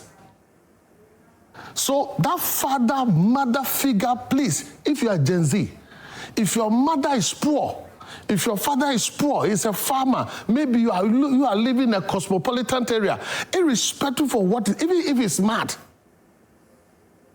he has a role. So you see the cultural aspect, you see the religious aspect, and you see the due diligence. Then when all these things are set, they make sure that the fourth thing is that when you are entering into marriage, they look at the prospects. So they don't allow you to be so expensive because they are thinking about how they will take care of themselves. So in those days, children became your insurance for industry, maybe farming and those things. So they will make sure that, oh, worry via, that's why they give sewing machine and those things. Because they are thinking about your employment, what life after the marriage. Life after the marriage. So you see that it's a whole package. So when the person gets married, he enters into a new home, then he gets something doing. Then they teach you the norms of staying with in-laws and those things. So sometimes, even before the marriage is contracted, they will allow you, the girl, to go and stay with the in-laws for some time. Nice. They will observe whether this girl knows how to cook, whether he knows how to clean the place, whether he has respect for the elderly. You will be with the in-laws for some time, then they will observe, then they will approve. You see, all these things must be contextualized into our modern system so that the modernity will not take away the values of the past. But why now we allow the flamboyancy and all the things around them to blind our eyes of the reality? So when they get to marry, then they begin to have the reality staring in their faces. Then they begin to have confrontation. Rev, I asked from a very young perspective, right? Because we live now in a world where people say, oh, it's better for us to cohabitate. Let's stay together so I get to know you on a more personal level. Because if you stay with my mom and my dad, they know you. I don't, right? They are the ones studying you. I don't know you. So now my generation would say, come and stay with me. Let's go and rent an apartment together. Let's live together for a few months. Then I can know you on a personal level. If it doesn't happen, they don't think it's worth getting into a marriage because then they believe, I don't know you. That is modern fornication. Right. Simple. It's fornication. But you see, staying together as cohabitation is clear fornication. Let me tell you something. Right. If a guy comes to you, if a guy loves you, like, look at your package, you are sitting down. Right. If a guy wants to approach you, do you think he will come with his worst or best? Right. What would he come with? This. Worst or best? And what you saying? Are you hypocrite? What you saying? All that is doing is hypocrisy. Right. I mean, he will come with a beautiful car. He will come with whatever car is latest. But then he will say, right. Why? Because he wants to impress you. So quite often people, in the impression that they create, tend to deceive a lot of people. This is the reason why I often tell people, you must be wise. Apply wisdom. Who is this guy? What is his background? Which house is he coming from? What is his training? Who are his friends? Who are his close people? What does he do? In his conversation with me, what are the things that he say that I say, this is minus? Do I see clearly that he's somebody I can trust? Do I see that he's transparent? Do I see that he doesn't lie or he lies or he gives you a white lie? Is he reliable? Today he has this temperament, tomorrow is that. Is he somebody who understands me or he's a competitive person? Right. You are in this field, everybody sees you. Right. Is he jealous about your success? Or he's always complaining about you and and do this? He's a competitive person. He doesn't understand you. Does he really care about you?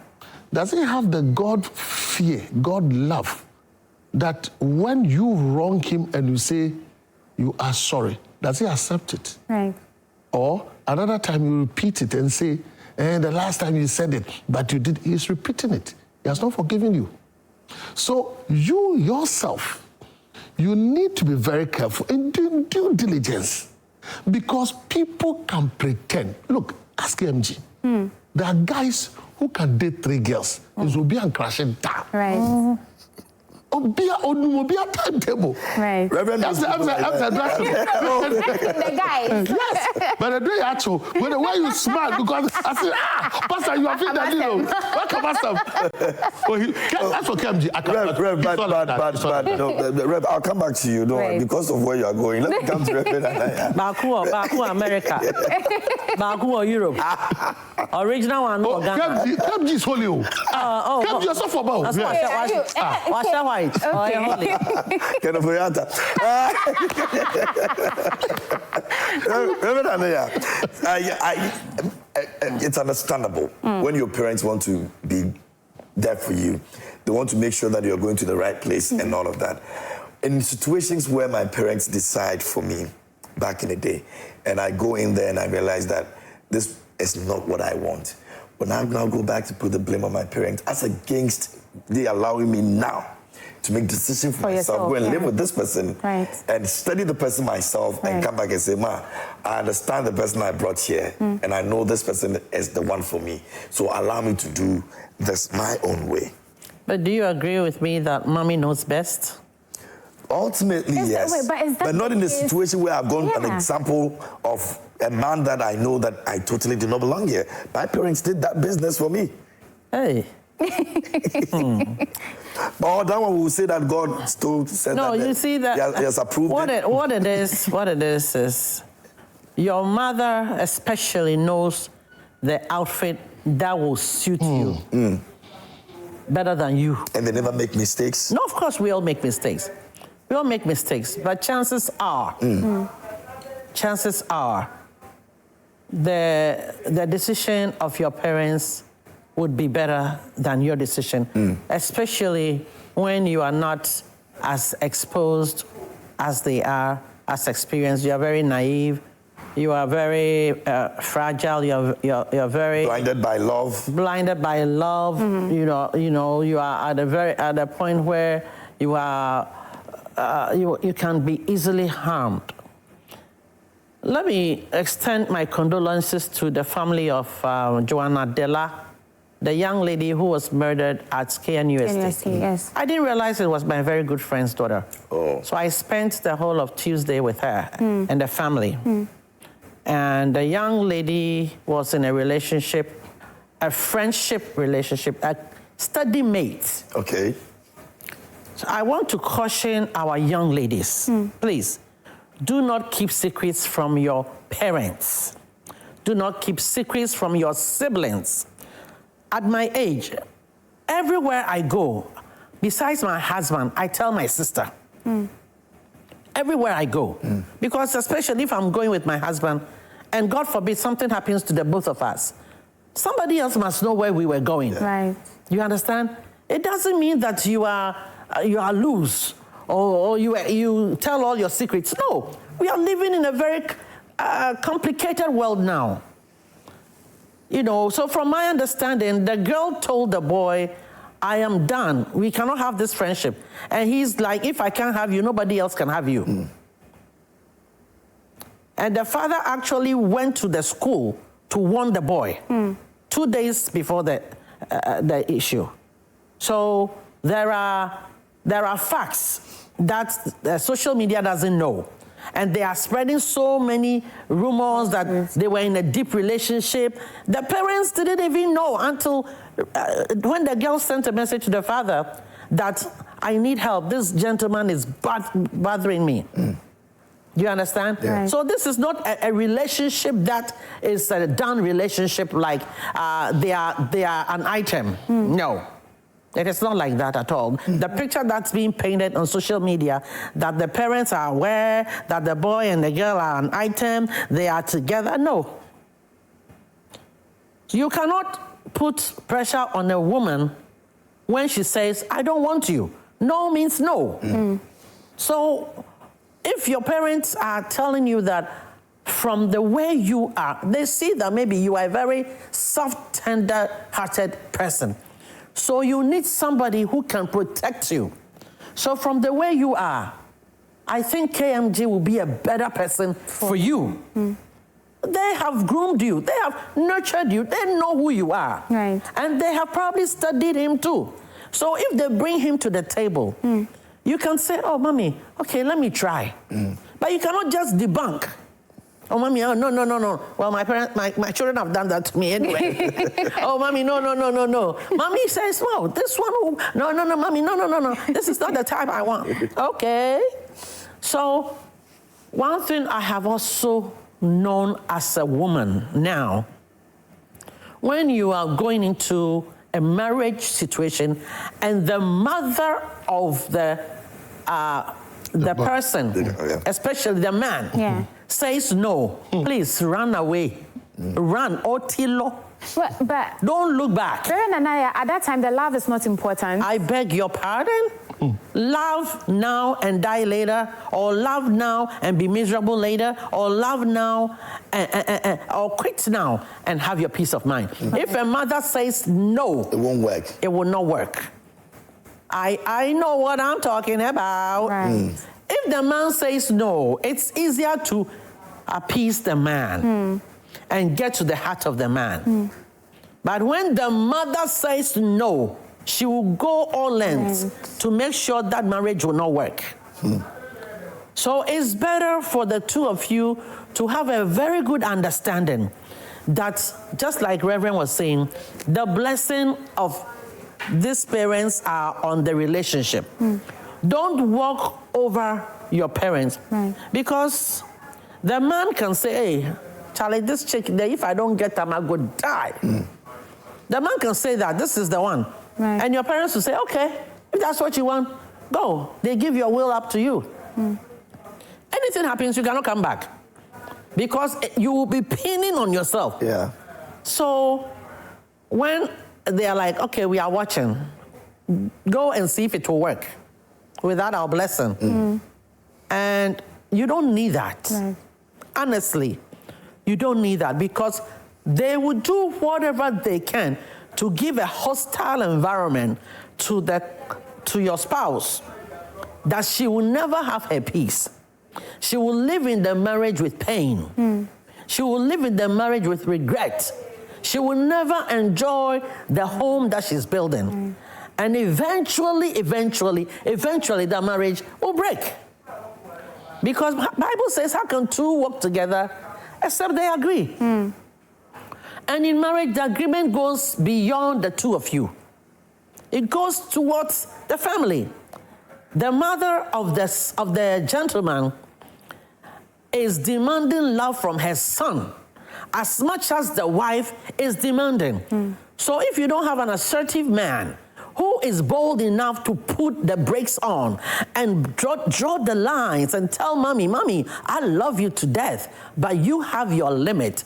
This woman here is my soulmate. The Bible says the two shall be one. So mommy, please allow me to enjoy my wife. Allow the young lady to have a husband. The man must draw the line. Don't allow your mother to bewitch your wife, to bewitch her and cause her to live in torment. Of course, marriage is supposed to be enjoyed, not endured. But there are now, because some parents have given up on the children, that they didn't want the child to marry this person, and the marriage has come on against their will. They put all the impediments in the way, including going around and saying bad things about the woman, that she will never have children. They would try as much as possible to go to lengths, and even to go to shrines, to make sure your wife never has a child. And if you don't believe that those things exist, just stay put. Me, I know they exist. Okay. All right. You can send your messages to us. Let us know what you think about the conversation we're having this morning. It's as part of our Ghana Month celebration. We're talking about marriages before and what is happening now.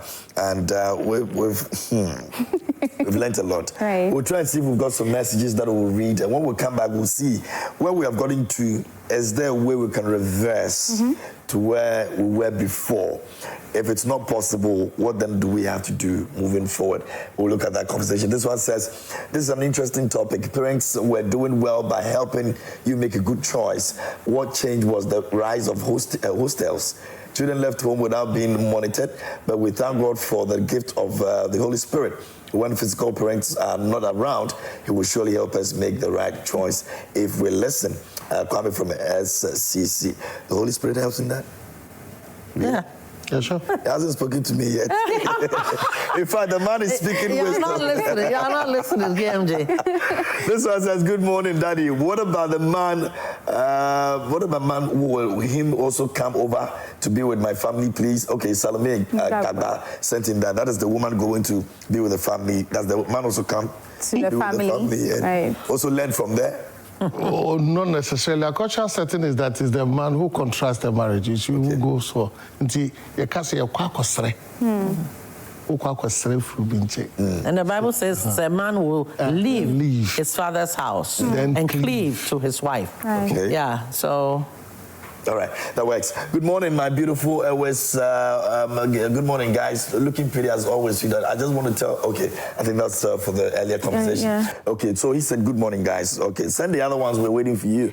That's all. Okay, so, Rev, how do we go back? If it's impossible for us to go back, how do we make it better now? It's possible. But before then, what Reverend and I was saying, there are types of families. There are some people, if you are marrying a guy who comes from a single parent, then it means that guy became the husband of that mother. Right. So the bond... And that's a big deal. It's a big deal. So the guy will have to divorce the mom. So he must divorce the mom. If he doesn't divorce the mom, he can't marry you. But most of the time, they don't. That's the thing. So what happens to the mommy's boys who never get married? So that's why the person have to watch Joy Prime. No, it's education. Right. Because you have to divorce. Most single parents people, so it becomes difficult. When even the guy is moving, he moves with the mother. Right, attached to the hip. But you must know that, like, Reverend, there must be a break. Right. So, and there's that as well. And there's some people are too extra sensitive about tribes. Extra sensitive about tribes. This tribe there, this tribe there. And more especially, what historical antecedents they might have had. Right. That a certain tribe misbehaved. Then they generalize that the people group, this is how they are. Right. So the moment you bring somebody from it's a no. Right. They will not even want to look at it at all. They don't just want to listen. Because they are vowed in their head. Exactly. But in all these things, there's something you need to do. Build a compromise. Your mother may disagree with you, your father may disagree with you. Be patient enough, pray through it, and work it out. Yes. When you work it out, what will happen is that maybe he doesn't approve, but he will understand you and give you his blessings. Or maybe with time, you also come to that realization that, Mom was right. And you say, I'm sorry, then we'll move on. But in any case, when such things happen, don't rush. Please be very patient and make sure that the compromise works before the marriage is contracted. Quite often, what happens is that why?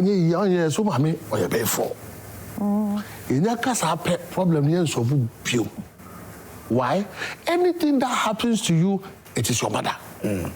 When even a lizard passed through your area, it's your mother. Right. So it means there's no problem that will be solved.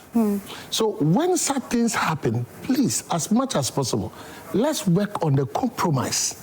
It's not everything that I would like. You see, the social media guy who, when the mother saw the guy say he's the right person. Why? I said the mother is a praying mother. Always praying. So when within her soul and spirit, the right person gets, this is the right person. Right. So quite often, mothers have intuition that God has given to them. It's not always that it's right. They all have their preferences and things that could work negatively. Right. But in all these things, work out that a compromise, please don't rush. And pray through it. If there's spiritual hindrances, we could work it out. Now, back in the day, like I said, we must look at the context, then contextualize into the modern system. First of all, they make marriage so simple and less expensive. Then they think about the aftermath of the marriage. Let us also look at that aspect and contract it inside. So that today, when you are married, my refreshment was only 1 bottle of Sprite and rock bands. Right. Asa. And everybody was content. Because I think a lot of people myself, we got married, finished. I didn't have any bridesmaid, no best man, nothing. Right. Rev, I am telling you. Compared to what we have now. You see. I mean. So what we have now, I pray that this is what I think we should do. The traditional marriage and everything should be one. Right. I'm advocating for that. That once we get the traditional system and we work it out, we work out the legal framework also, we can bless it there and then. The same day you do. Why not? And the spiritual all together. Yes. So you do the traditional one, then let the pastors or the priest be there. Yeah. Once the legal aspect has been sorted, bless it. So that the kanaya baku. Even on that, you spend on Thursday. Right. Then Saturday. Then Sunday too. Why are they? Before the honeymoon. Yes. Another 2 weeks. How many days? They go for 2 weeks. Yes, 2 weeks. Yes. And it's mostly not even in Ghana. They are looking at destinations. I've seen your choice. Singapore. You're in Singapore. Dubai and stuff. Oh, okay. Or Maldives. No, you see, but last time we were here with Asidua, there was a marriage list that was hanging behind me on the screen. And that thing is a heart attack ready to happen. Right. That list, I don't know who put it out together, but it may be the truth. But the moment a young man who wants to get married or a young lady who wants to get married sees this list, that these are the things I have to provide, where am I going to get it from? So you should say that these are the things that are necessary or needed. Right. But don't say these are the things the woman has to. Right. It's not a must. Right. Do you understand? Right. If you want to come to my wedding, why should I pay for the hotel for you? The family members who are coming from far, why should I pay for the hotel? Stay there and I'll send you pictures. Right. No, honestly, because if you want to support your family member, you must, the wedding is not a secret. You are giving notice. So prepare. You two have some susu. Now suma bi chebi chade kakra najai fabra no. Right. You know, so you should also prepare to support your niece, support your nephew. Because listen, I'm saying if you look at somebody's wedding and you want the same and your pocket is not there, you will drain yourself because many people have relationships, which I mentioned the last time. So KMJ is going to get married. Do you know how many bloggers are going to do it for free? Right. Do you know how many designers are going to make his clothes for free? You are sitting in your corner, your salary is 1,500 cedis a month. You want to have a wedding like KMJ? Excuse me? Right. The kind of work that he has done so far, the sacrifices, emceeing people's weddings, emceeing for free. It will be time for him to get back what he has sown. But they are even disturbing me. I'm even tired. They are waiting for the day. Some have even sown the costumes already. And so what are you waiting for? Reverend. This one says, good morning, guys. They are going to deliver. Please ask mommy for me. A year by now, you'll be holding a baby. Hey. Twins. Behave yourself. Please ask mommy for me that what if a guy leaves you with a pregnancy, no money, nothing till you put to bed? What action can you, the lady, take? I want to know if I can give myself sign. My surname. Okay, your surname to the child. What, is she married? No. Why did she open her legs for the man to give her pregnancy? Please, if you're the boy, you want to marry a lady and the mother doesn't like you, the girl, how do you help yourself? Mommy has spoken about it. He said, just don't go. No, don't go. Because you see, for so now, You'll be drinking bitter leaf every day because now you'll be forced to please that mother-in-law. And that is all you're going to be. You are not even going to enjoy your marriage. You are going to try to please the person who never accepted you. And they have reasons for not accepting you. They may have somebody else that they wanted the boy to marry. Or they may think that if you come in, you are going to chop the boy's money. Who should chop it? I am Becky from Takoradi. Wow, what an interesting topic. It should be discussed. Okay. Once every month. Yeah. Today's topic is interesting. What if both parents agree, but the siblings of the man does not, especially the ladies, the female, their sister-in-laws. I have good ones, so is that also a red I want flag? to say hi to all my sister-in-laws. You are lovely, the Cheche family. You are lovely. Is that also a red flag? I mean, if the mother agrees, but the sister is like, no, there is they no are more way. toxic. If the sister-in-law doesn't like you, more toxic. So you should stay away from that too. No, that one, you should let your husband handle it. Yes, interest. You should let your husband handle it. It's interest. Okay. Because they are chopping something. And you are coming to overtake them. It's interest. All that they need is that they know that they'll get okay. Unfortunately, our time is up. And we have to Because have you heard the account of our Now you are that's true. Most of the ancestors. And you become an enemy of us nephews and nieces. What you say? So you can't blame them. It's a tradition. Just sort them out. Let him capitalize their businesses. And send some of them abroad. Let them go and find their own husbands and wives. And on that note, that's our time for this morning. Let me send my condolences, Akomia. Okay. I tried. Hopefully she'll be back next week to join us. And once again, our condolences to them and the family. Yes, over the weekend, 2 days ago, Tuesday, 1 week observation. Thank you so much for watching today's. Let me invite people to Authority Bible Church. You have been there before. Yes. Yeah, you should be invited. You should be there. Yes. Authority Bible Church. Yes. ABC. Every Sunday, 3 p.m. at La Palm Royal Beach Hotel. I went and danced. Yeah. We're back tomorrow at 6 a.m. Thanks for watching, and we'll see you tomorrow. Right.